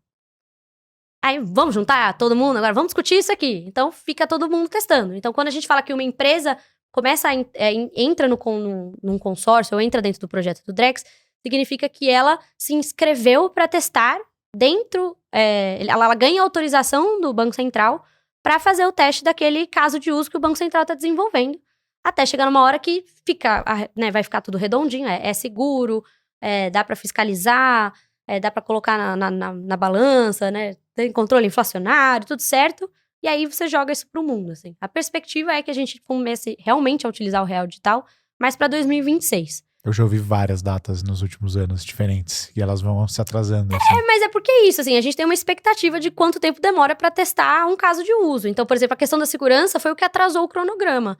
Eles acharam que ia ser muito mais fácil fazer transações seguras do que realmente foi. Porque parte do princípio de desenvolver... O Banco Central, gente, ele é um órgão público, entendeu? Então, assim, ele também tem o tempo dele de desenvolver aquela tecnologia e fazer com que os servidores do Banco Central entendam como fiscalizar e como acompanhar aquela tecnologia. Então, as empresas testam, porque obviamente é do interesse de todo mundo que o real digital exista, e elas vão compartilhando esse conhecimento, até que chega no ponto ótimo, que é o ponto que o regulador acredita que esteja seguro o suficiente. Então, a gente imaginava que isso ia demorar 3, 4 meses e demorou 6, 7. Precisou testar mais, né? Não estava seguro o suficiente, não estava gerando a externalidade que eles queriam. Então, assim, tecnologia. Assim, às vezes, o caso de uso vai ser mais rápido, às vezes vai ser mais demorado. O importante é que tudo seja testado para que na hora que o público tenha acesso, seja algo que as pessoas tenham total segurança para utilizar. Assim. Qual é o interesse, tipo, de vocês, mas dos futuros VASPs, das corretoras, né? Qual é o interesse disso no Drex, por exemplo? O quão seria útil para vocês? Como vocês integrariam isso no trabalho, no produto de vocês? No limite, no futuro, a gente conseguiria oferecer real digital. Né, o Drex dentro do... A minha dúvida é tipo, um pouco mais abstrata. Qual é o incentivo das pessoas em se aplicarem para um programa e participar do Drex? Por que eu disporia do meu tempo e do meu capital para poder ajudar o Banco Central a construir isso? Porque uma moeda, um real digital, o Drex, ele vai desburocratizar muito o sistema financeiro. Né? Porque você diminui a quantidade de intermediários, o custo da operação é muito mais baixo. Qualquer pessoa integrada no meio do sistema financeiro tem interesse em transformar aquele processo mais barato e mais rápido. É simples por isso mesmo, assim. Pode ser que as empresas queiram, sei lá, a Bitso vai querer ofertar, ou vai poder ofertar Drex, né, real digital dentro da nossa carteira, negociar a moeda fora de banco de câmbio. Pode ser que sim, pode ser que não, mas é porque a tecnologia, né, da blockchain e do desenvolvimento, ela é mais rápida, mais barata e menos burocrática. E inovar dentro do sistema financeiro é interesse de todos os participantes envolvidos no sistema financeiro. Todo mundo quer ofertar um serviço mais rápido, melhor e mais barato. E aí você participar de um programa desse te dá uma vantagem de começar a testar antes. Exato. Ganhar tempo, né, basicamente. Exato. Tem uma parte da nossa audiência que é mais maximalista, mais radical. E aí tem uma galera dentro desse cohort de pessoas que demoniza o Drex, o real digital. Que acha que, a vigilância governamental e a nossa privacidade financeira vai acabar. O que você diria pra esse pessoal? Gente, você tem uma conta no banco, você já dá seus dados, entendeu? o Banco Central já tem acesso a todas as transações feitas dentro do sistema financeiro. Sabe? E assim... é importante a gente lembrar que não é porque vai estar no real digital que ele vai estar imune à lei de proteção de dados, por exemplo. Tá? Então, assim... Você falou que o Banco Central tem acesso a tudo, mas há gradações, não há? Não, lógico, há gradações. Ninguém tem acesso, não interessa o presidente do Banco Central o centavo que você tá... Sim. Guardando ali na sua poupança ou investindo no seu CDB, no CDI, entendeu? E olhando para meio de pagamento, sei lá, as coisas que eu faço no Pix são mais fáceis de se meter o olho do que, sei lá, um TED que eu faço. Eu tenho essa percepção, correta, não? Não. O mesmo processo dá acesso ao Banco Central, a qualquer um dos dois. Exato, a gente tem. O Banco Central tem o dado de volume de transações Pix que são feitas. O que você faz de um banco para outro banco, né? O Pix. Então, você está fazendo da sua conta, que tem os seus dados, o seu nome, o seu CPF, o seu endereço, para uma conta que tem os dados, o nome, o CPF e o endereço de outra pessoa. É um dinheiro que tem que ser rastreado, sai de um lugar e vai para o outro. Então, você tem que proteger o usuário no sentido do dado dele não ser exposto para qualquer um. Mas hoje, o banco, para poder fazer minimamente balanço comercial, controlar a inflação, ele tem que ter o dado de circulação de moeda e de dinheiro feito dentro do território dele. Então, o real digital não escaparia isso, porque, de novo, o real digital não é um criptoativo. É diferente. Eu acho que a gente precisa parar de olhar para o real digital como um criptoativo. Ele não é uma moeda nova. Ele é uma representação do dinheiro que a gente já tem. E se você parar para pensar, o nosso dinheiro ele já é digital. Você saca dinheiro hoje em dia? Mas ninguém. Você não anda com dinheiro na carteira mais, entendeu? Então, se você parar pra pensar, o nosso dinheiro ele já é digital. A gente só tá oficializando isso. Tá melhorando a tecnologia Exato. que a gente usa pra digitalizar ele, Exato. basicamente. Não sei se você convenceu a galera a parar de ficar noiado, mas a gente vai aceitar. Mas assim, essa galera não vai ser convencida. Não vai ser convencida, não quer ser convencida, Não né? vai trazer Desculpa, argumento. gente, assim. Não vai. Mas se vocês entrarem no site aí do Banco Central, eles fizeram diversos vídeos explicando como funciona o real digital. Eu recomendo, entre lá, são vídeos super didáticos, pode não te convencer, mas pelo menos vai te dar mais A contexto. galera vai ver o vídeo e falar, mas o sistema! E vai começar. Arrasta pra cima aí e checa lá o site do Banco Central que você vai entender. Júlia, diferenças entre o processo de advocacy lobby nos Estados Unidos, que é um mercado que a gente olha bastante, versus o nosso Brasil aqui. Eu tenho a impressão de que a indústria do lobby é muito maior lá do que aqui, de que os processos são mais oficializados, não sei. Você pode nos dar uma palhinha sobre essas diferenças? Posso. O lobby lá, ele é regulamentado, né? A atividade de lobista. No Brasil, não. Mas isso não significa que ela seja ilegal. Só significa que ela não é regulamentada. Mas tráfico de influência, corrupção ativa, passiva, já são tipificadas no Código Penal. O advogado pode dizer também. Então, isso já é legal. Fazer isso é legal. A diferença é que lá, quando a gente entra, né, no congresso, faz reunião, a gente não é cadastrado como um lobista. A gente tá lá como um representante da empresa no qual a gente trabalha, da associação no qual a gente trabalha, e tudo certo. Por que o mercado... existem vários motivos, tá? Eu acho que o que é mais fácil de visualizar, por que o mercado lá é tão grande, né, de lobby? Porque os estados têm muito mais poder de regulamentação do que os nossos estados. Então, a diversificação de legislação e de leis é massiva. Tem 50 governinhos Tem lá. 50. Né? Então, assim, você precisa ter gente em todos os estados para regular a sua atividade. O que já não acontece no Brasil. Então, o nosso Congresso Nacional, ele concentra boa parte do que a gente fala, né? De construção de políticas públicas, de leis que fazem a gestão ali do nosso cotidiano. Elas estão muito concentradas no Congresso Nacional. Nos Estados Unidos, ela está muito concentrada nos estados. São poucas as políticas de governo, né? Elas são muito políticas locais. Então, isso por si só já aumenta o contingenciamento de pessoas que precisa para falar sobre uma atividade. Então, se fosse assim no Brasil, por exemplo, a Bitso não teria só a Júlia, ela teria a Júlia mais 10, porque cada uma ia ter que conversar lá com o seu governador, com a sua Assembleia Legislativa, e fazer todo esse processo que a gente faz hoje, que se concentra no Congresso Nacional. E porque o exercício dessa atividade, ela começou faz muitos anos antes nos Estados Unidos. Inclusive, o modelo que a gente tem hoje aqui, ele é importado do modelo americano, né? De como se faz lobby, né? A literatura, sabe? Assim, as estratégias, ela provém muito da literatura americana, porque se começou a fazer isso lá muito antes daqui. Então, isso é um exemplo claro. E a gente tem aqui também uma questão de que é isso, as pessoas escutam a palavra lobby, elas acham que é corrupção, né?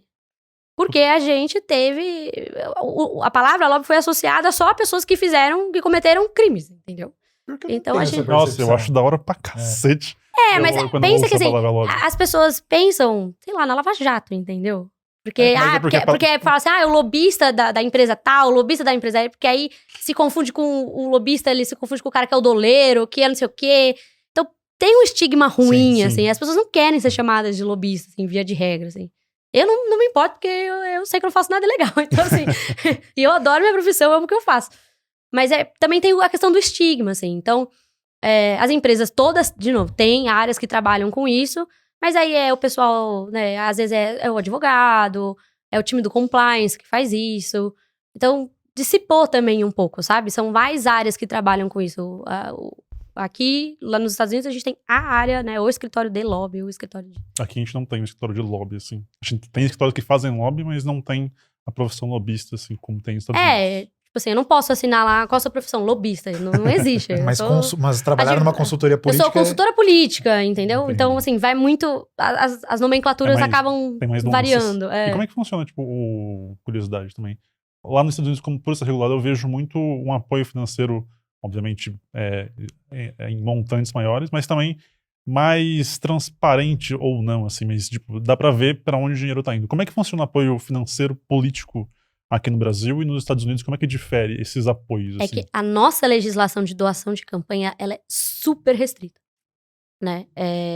Hoje, empresas não podem ser doadoras de candidaturas políticas. Você só pode doar no seu CPF. Mas como que elas apoiam? De alguma maneira? Existe uma forma de elas apoiarem? As empresas hoje não apoiam, não participam do... Assim, com uma exceção, por exemplo, da Avan, mas aí, entende, é o Luciano Hang, não é a Avan. Sim. É ele. Todo o movimento é concentrado nele. Entendeu? Porque ele pode doar. A Avan, como empresa, não pode. Né? Nenhuma empresa no Brasil pode.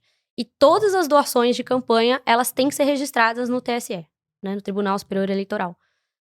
E isso é muito transparente no Brasil. Muito mais do que é nos Estados Unidos. Porque lá eles podem criar... As empresas podem doar, eles podem criar os super PACs, né? Que são os grupos para fazer arrecadação. Você pode ter doação individual, você pode ter doação em cripto. Aqui não. Aqui é CPF e CPF unicamente. É proibido fazer doação em cripto. Isso a gente vai mudar depois. É proibido? Caraca. Desde 2019. Nossa, mas... Porque eles não têm como contabilizar. Bom. Isso vai mudar, se Deus quiser, a gente vai mudar isso muito em breve. Mas isso faz parte, inclusive, do porquê não é politizado o assunto aqui no Brasil. Uhum. Assim, é só o CPF que pode doar e pronto, acabou.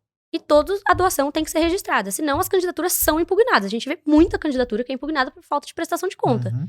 E você consegue saber todo mundo que doou pro seu candidato simplesmente acessando o site do TSE.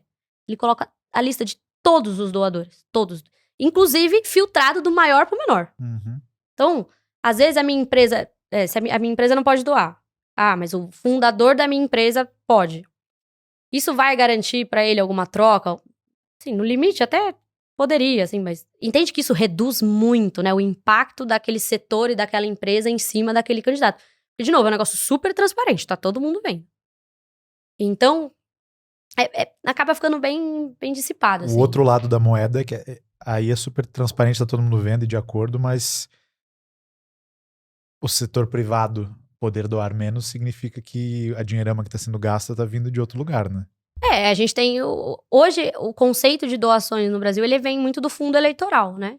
Do fundo eleitoral partidário, que é algo que não existe nos Estados Unidos. Lá, as campanhas não são financiadas pelo governo, né? Elas são financiadas ali pelas empresas e tal. E qual molde é mais legal? Todos têm seu lado bom e seu lado ruim. O lado ruim de fazer isso pelo governo é que é muito dinheiro, né? É muito dinheiro. O lado bom é que, primeiro, você tem muito menos interferência de outro setor, né, do setor empresarial, do setor privado, em cima dessas campanhas. E a outra é que você tende a colocar em pé de igualdade. Você quebra um pouco esse do se você não tem dinheiro, você não pode ser candidato. Os partidos recebem, eles têm uma série de regras que eles precisam cumprir na distribuição desse dinheiro internamente. Então, hoje nos Estados Unidos, é muito difícil você ser candidato se você não tem muito. Porque, gente, fazer campanha é muito caro. Sim. Então, se você não tem um caminhão de dinheiro atrás de você não vai pra frente. E isso deixa o processo de participação elitizado e muito dependente de financiamento, e dependente de troca, de favores, etc. Aqui não. Aqui, qualquer candidato que deseja ser candidato e que tenha o aval ali do partido para ser candidato, ele vai receber um percentual definido e ele vai ter que trabalhar em cima daquilo. Então, você abre a gama de participação muito mais. né? Então, assim, lado bons e lado ruins. O melhor modelo, eu gosto muito do modelo brasileiro. Eu acho que, apesar de ser muito dinheiro, e acho que isso talvez precisaria ser melhor controlado. É porque, por um lado, você proíbe empresas de doarem, por outro lado, você obriga todas as 200 milhões de pessoas do Brasil a doarem para as campanhas, né? Exato. Mas é isso, é uma balança, né?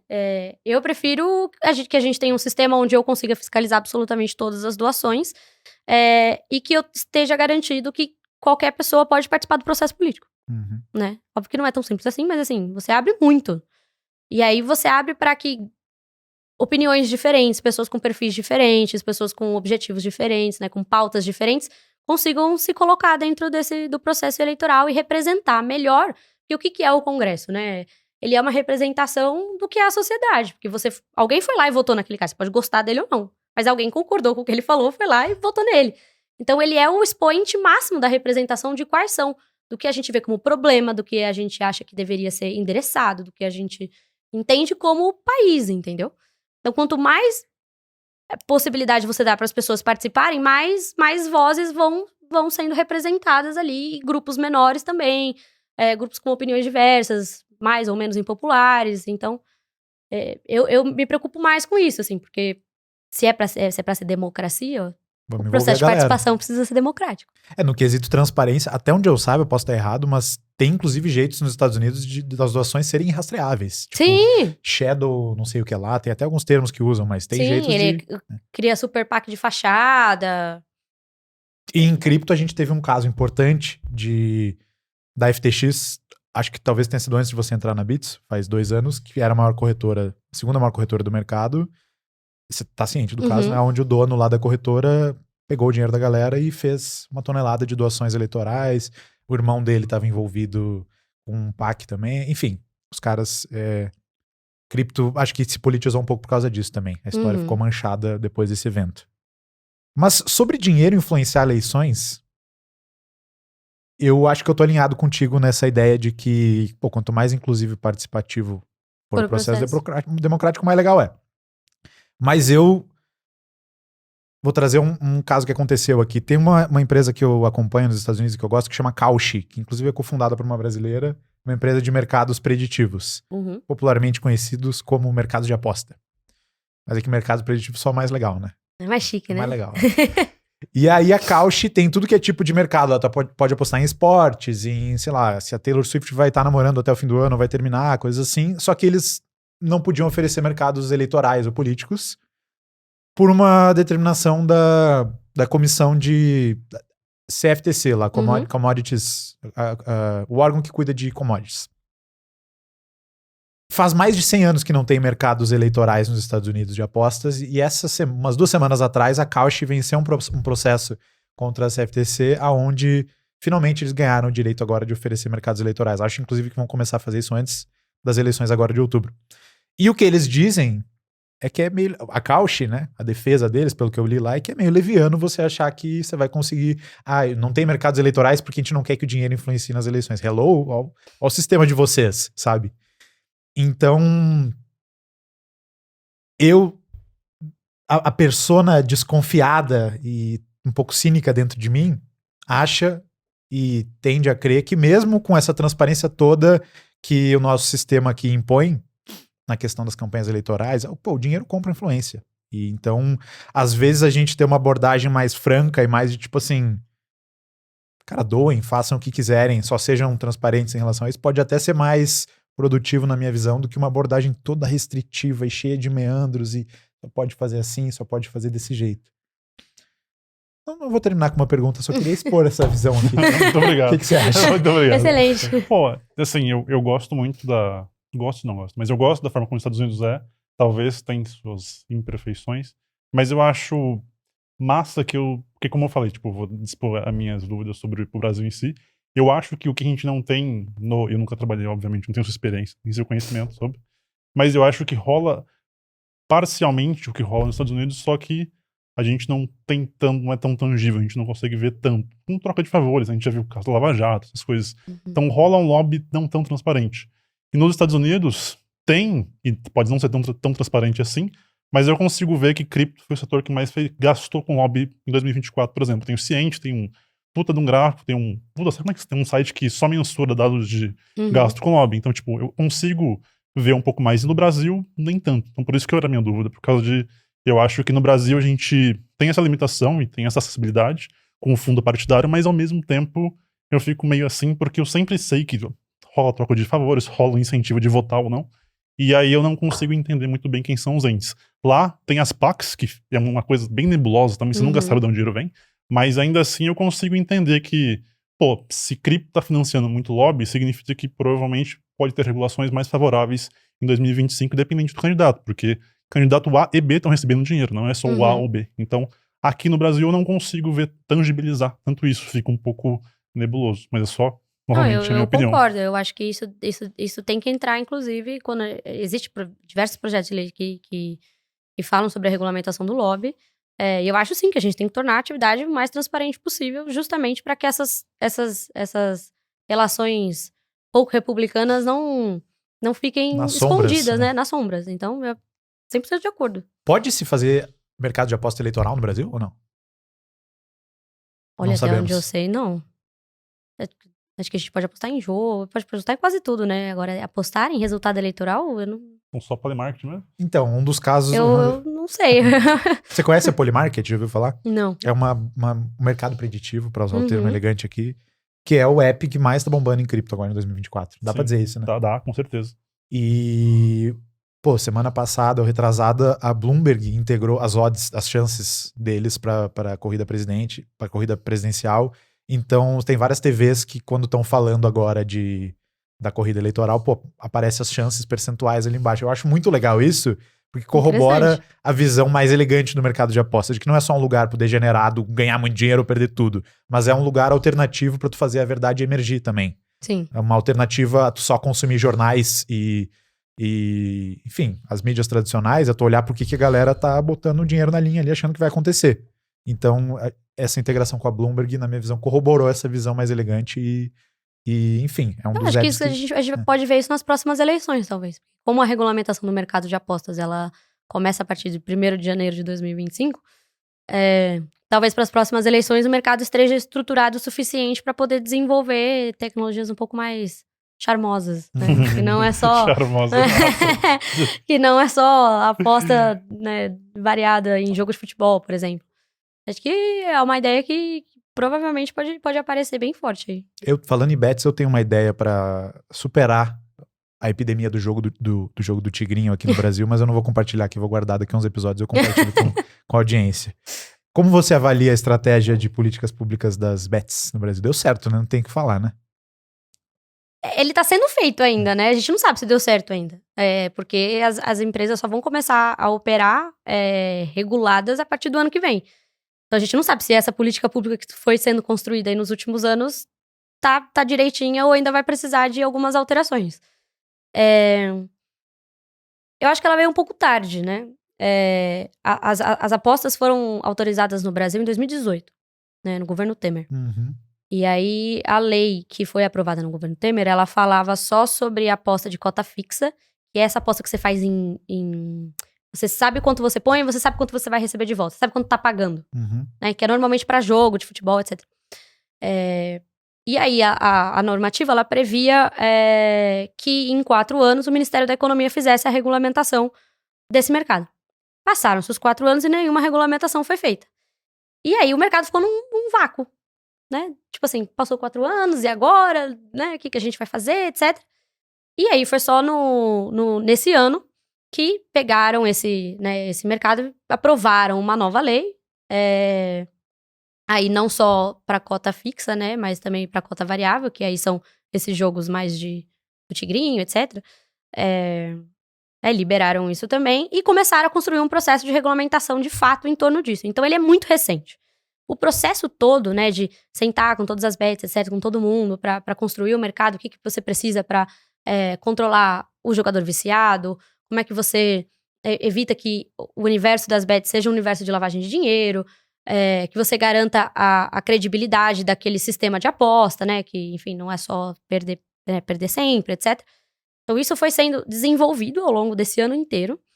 E esse processo terminou em julho.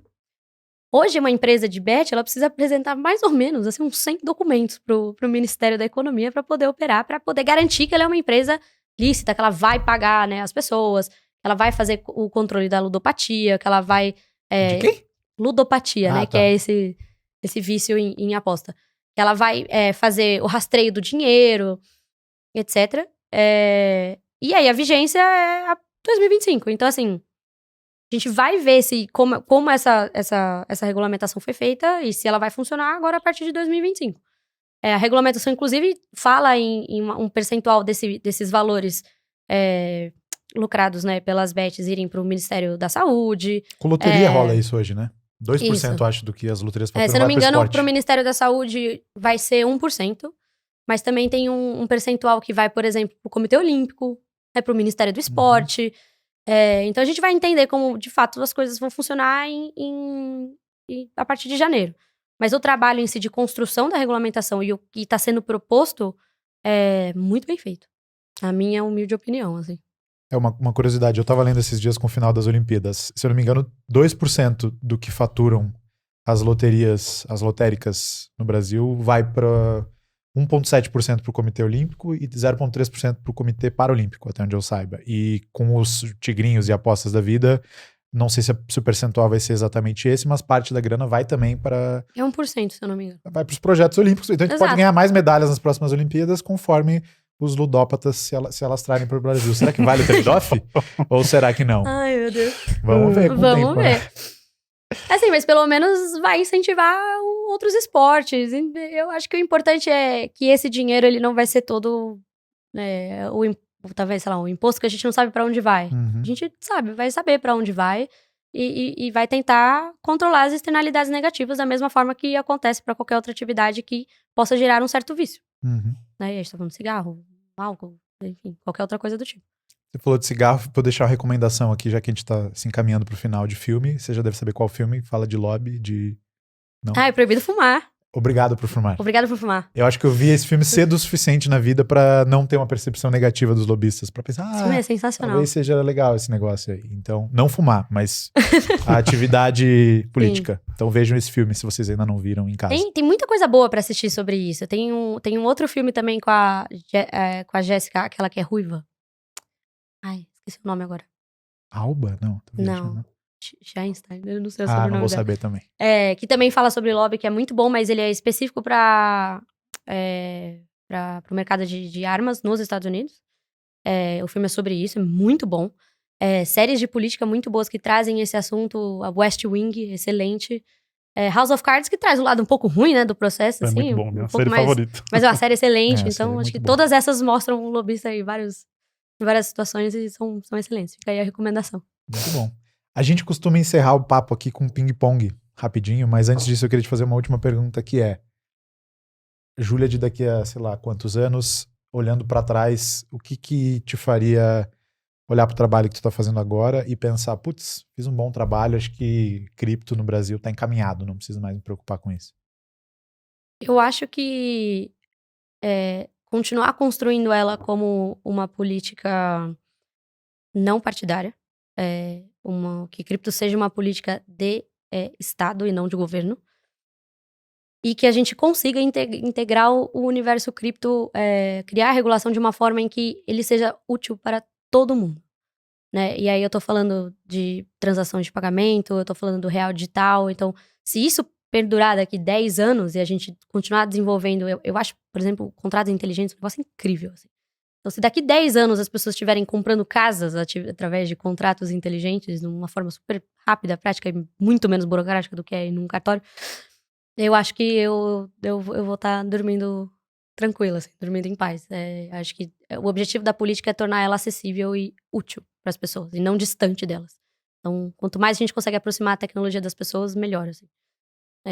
Então, se a gente conseguir daqui 10 anos olhar para trás e ver que o mercado desenvolveu junto, né, com a sociedade e com o governo, eu acho que missão cumprida 100%. Muito bom. Então, apartidarismo, utilidade para todo mundo e inteligentificação, automatização. Pegar o que a tecnologia tem de melhor e fazer funcionar no dia a dia das pessoas. Acho que o negócio é não travar a inovação. da tecnologia. Não permitir que ela continue criando os novos casos de uso para todo mundo. Assim. Muito bom. Vamos pro ping-pong? Bora. Ai, meu Deus. São 7 perguntinhas que a gente faz. Tá tranquilo. Super simples. Tá tranquilo. Fique em paz. E você responde o que vier na sua cabeça. Tá bom. Você quer começar ou eu começo? Posso começar? Então taca a pau. Um país amigável a cripto não vale o Brasil. Amigável a cripto? Argentina. A lei mais idiota que tu já viu. Pode ser projeto? Pode. Eu tinha um projeto de lei no estado de São Paulo que proibia utilização, armazenamento e transporte de plástico de uso único. Tem também o projeto de lei que criminaliza o feminicídio. Cara. É isso. Esse é um bom corte. A gente olhando pro outro. Tipo assim, é isso. Por isso que eu amo direito. Né? Vai daí pra baixo, gente. Perdi o rumo aqui, velho. Pera aí. Vou complementar então, tá? Vai lá, Terceira. vai lá. Uma coisa que tu ainda não entendeu ou aceitou em cripto. Eu ainda não entendi. Olha, tem muitas coisas, gente. Porque quando você vai aprofundando o negócio... Eu tenho um pouco de dificuldade ainda de entender como você começa a partir do que e por que as pessoas desenvolvem as moedas, assim. Eu acho incrível o processo, mas no sentido muito do tipo, qual é o start que você tem e como é essa programação? Tipo, eu não sou programadora, eu trabalho com tecnologia, mas assim, você começa lá escrevendo um código do nada, ele parte da onde? Sabe, é uma ideia? As pessoas que começam isso, o que comem? Onde vivem? Como se reproduzem? Então, assim, a pessoa que tem essa primeira ideia e começa a desenvolver a hash, a blockchain, o T0 ali, é meio misterioso pra mim. Se você não trabalhasse com o que você faz hoje, o que você faria? Eu trabalhei com campanha política. Acho que é mais legal você estar no lugar que você tá, porque é mais variado, né? Campanha política você fica ali um tempão só com um político, com uma missão, um negócio específico, né? Exato. Acho que eu acertei no final das contas. Um político ou política favorito de qualquer país ou época. Ou diplomata, ou pessoa pública, vai abrindo mais. Difícil essa aí. Isso é bem difícil. Putz. Eu vou dar uma resposta que vocês não vão gostar, mas... um diplomata, tá? Sérgio Vieira de Mello. Nunca ouvi falar. Já ouvi falar. Sei que tem filme dele? Tem o filme dele na Netflix, inclusive. Eu acho que ele fez um excelente trabalho de pacificação. Ele transformou bastante essas relações... o conceito, né, de relações internacionais e de como se estabelece relações com outros países no Brasil. Por que você achou que a gente não ia gostar? É porque, na verdade, não ia falar ele. Ele realmente pulou na minha cabeça. Mas eu ia falar... eu já assisti a série, já li livros sobre ele e tal. Mas é que eu acho que, no limite, todo mundo faz uma contribuição boa e uma ruim, né? Ninguém é 100% bom, ninguém é 100% ruim. É muito difícil concordar 100% com alguém. No mundo político, então, onde as pessoas vão, né, se mudando de opinião ao longo do tempo, é mais complicado ainda. Mas acho que um diplomata é um bom caminho. Né? O one-liner, só uma explicação breve do que ele fez pro pessoal que não conhece. O Sérgio Vieira de Mello é isso, assim, ele foi o cara que ele colocou, ele foi representante do Brasil, foi diplomata do Brasil em diversos países e ele era muito um pacifista, um humanitário, então ele foi construindo as relações exteriores do Brasil muito com esse viés, assim, é isso que eu admiro nele, né, não tô falando de nenhum caso específico, mas o fato dele olhar as relações com um olhar muito humanitário e em como é que a gente pode construir relações para desenvolver as sociedades em conjunto, assim. Eu acho isso muito bonito, muito poético. Então, eu acho que ele abriu muito esse flanco a relação pela relação, sabe? Porque as nossas relações internacionais, elas, por muitos anos, não só no Brasil, foram muito pautadas em só discussões de guerra, né? Eu acho que ele abraçou o lado humanitário do processo e aprofundou, assim. Boa. Dando uma de blogueirinha, tu falou que o nome dele pulou na tua cabeça. Qual que era o nome que tava antes na tua cabeça? Então, era nenhum. Não era nenhum?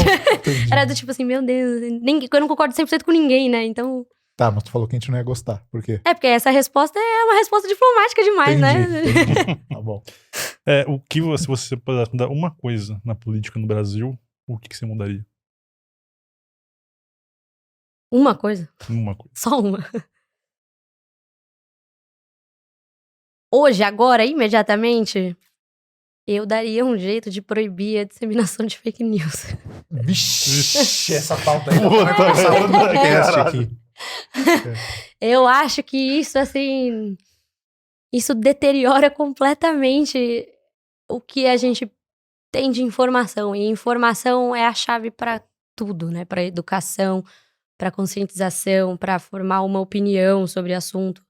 E a partir do momento que você não consegue controlar, eu não tô dizendo que eu tenho uma forma do como isso deveria Eu ser já ia feito. perguntar aqui, como Você você quer perguntou fazer isso? aqui, eu mandei. O que mais me incomoda hoje é isso, né? O como a gente pode mentir descaradamente e sem filtro nenhum, assim. Eu acho que isso empobrece muito o debate público, porque a gente perde mais tempo desmentindo coisas que não são verdade do que discutindo coisas que realmente interessam.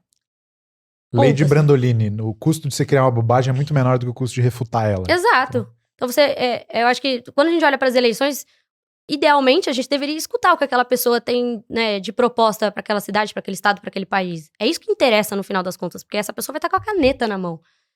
Então a gente deveria perder muito mais tempo entendendo quais são os planos dessa pessoa para resolver os problemas que nós temos no nosso cotidiano, do que ficar discutindo se fulano usou ou não usou droga no passado. Sabe assim, de ficar perdendo tempo desmentindo esse tipo de coisa, de vídeos que são feitos, né, com inteligência artificial ali. Você perde tanto tempo, você desconfia de tudo agora. Acho que esse é o grande problema, né? Você desconfia de toda a informação que você recebe. Qual é a primeira coisa que você faz? Você vai checar pra ver se ela tá em outro lugar. Nos seus sites de confiança. Você tem um número de sites que você Eu confia. costumava fazer isso. O site no qual eu checo os pontos de vista de pessoas espalhadas pelo mundo, agora ele tá banido no país aqui. Então eu não consigo mais entrar lá pra ver. Entendo. Mas, entende? A gente é tão desconfiado hoje em dia da informação que a gente recebe que a gente precisa ler em pelo menos 3 lugares diferentes pra realmente botar fé que é aquilo ali. Né? E, infelizmente, a gente faz isso porque a gente trabalha muito com comunicação, com informação, com política, mas isso não é verdade pra todo mundo. Então, e a gente tem que lembrar que a educação no Brasil é algo que ainda precisa evoluir muito, né? Então, você torna a verdade muito manipulável. E as pessoas, né, ficam sujeitas a essa manipulação. Eu acho que isso é muito triste, assim. Isso empobrece a gente como sociedade mesmo. Então, se eu pudesse resolver uma coisa, eu ia proibir mentira na política. Na Como? política? Só Deus sabe. Só na política. Não. Assim, Através é que da ele perguntou política. o que eu mudaria na É verdade, política, é verdade. entendeu? Aí é Verdade. capcioso, Eu quero vamos. banir a mentira do mundo. Eu ia achar maravilhoso. Mas, Então, quando o assunto é liberdade de expressão, tu tá mais alinhada com o jeito brasileiro de pensar nisso do que com o jeito americano. cara, eu acho que a gente não deveria achar aceitável as pessoas mentirem e ponto. Mentir é diferente de ter uma opinião contrária. Eu acho que a gente precisa ter isso. É isso, a gente precisa ter isso muito claro. Eu gostar de verde e você gostar de rosa não é um problema. Agora, eu sair pras pessoas por aí falando que você gosta de azul é um problema, entendeu? Mas eu dizer que o Covid se originou num laboratório chinês, acidentalmente, e você me chamar de racista e tirar minhas redes sociais por isso, há 4 anos atrás. Você tá espalhando uma informação verdadeira? Ela é comprovada? Hoje em dia, tem muito mais evidência que suporta essa teoria do que evidência que suporta a teoria de que o Covid saiu de um morcego no mercado.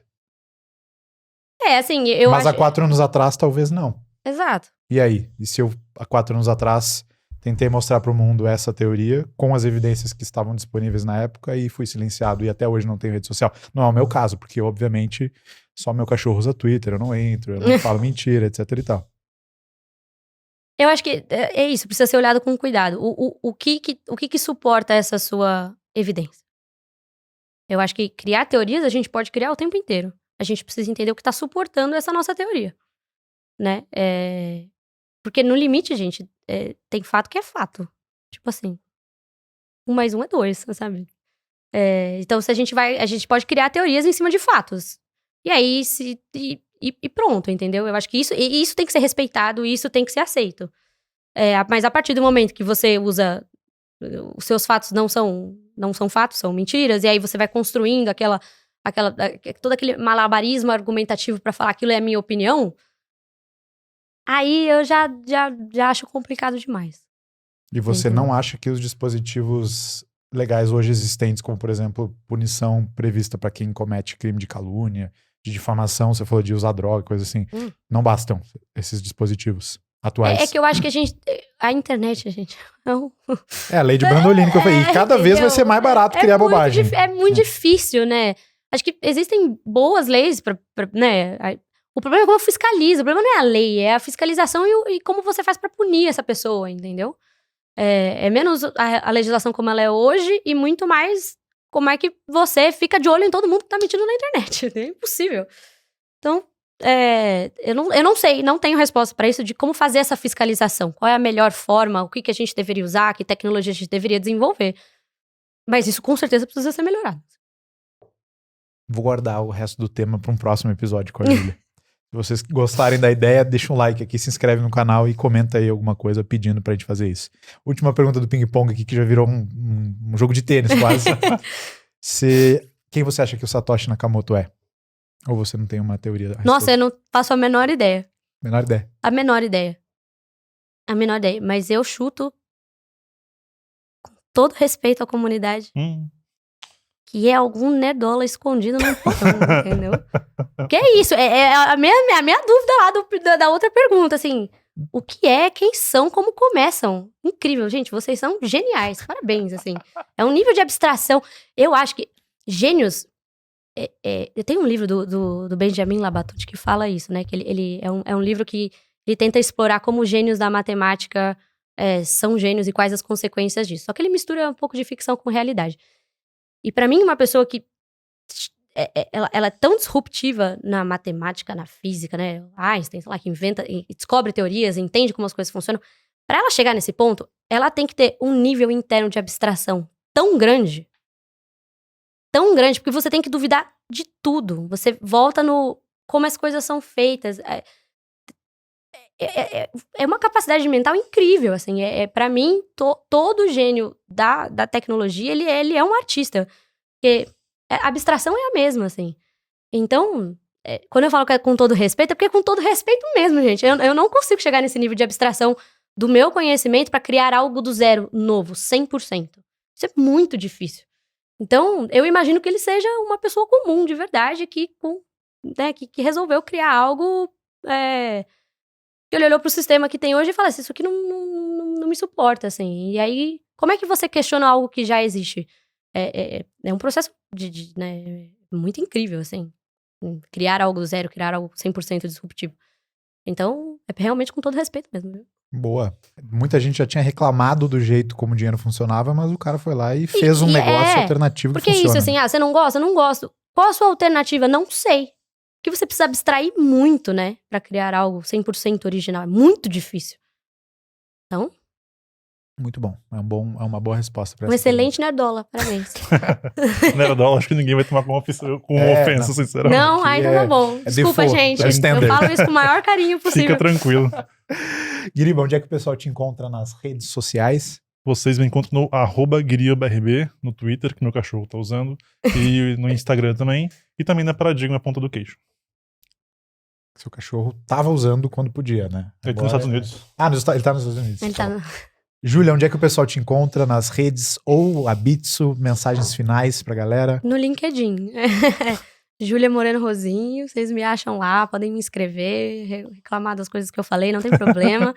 Cuidado. Be careful what you wish for. Eu respondo aí nos comentários do vídeo também, se aparecer alguma dúvida, mas podem me acessar por lá e a gente continua conversando. Show. E a Bitsu? Bitsu.com? Tem o LinkedIn, tem o Instagram, tem o LinkedIn e o Instagram atualmente. Bitsu Brasil. Mas pra quem quiser entrar na corretora, se cadastrar lá e negociar. Aí você entra no aplicativo ali do Android. Pesquisa na loja de aplicativos. Joga lá Bitsu e aí vai aparecer o respectivo ao seu país, ali onde você tá. Aí você consegue baixar o aplicativo, super fácil de usar. Sistema de onboard, né? Você vai subir seu documento, já consegue sair operando ali basicamente quase no mesmo dia. Então... Perfeito.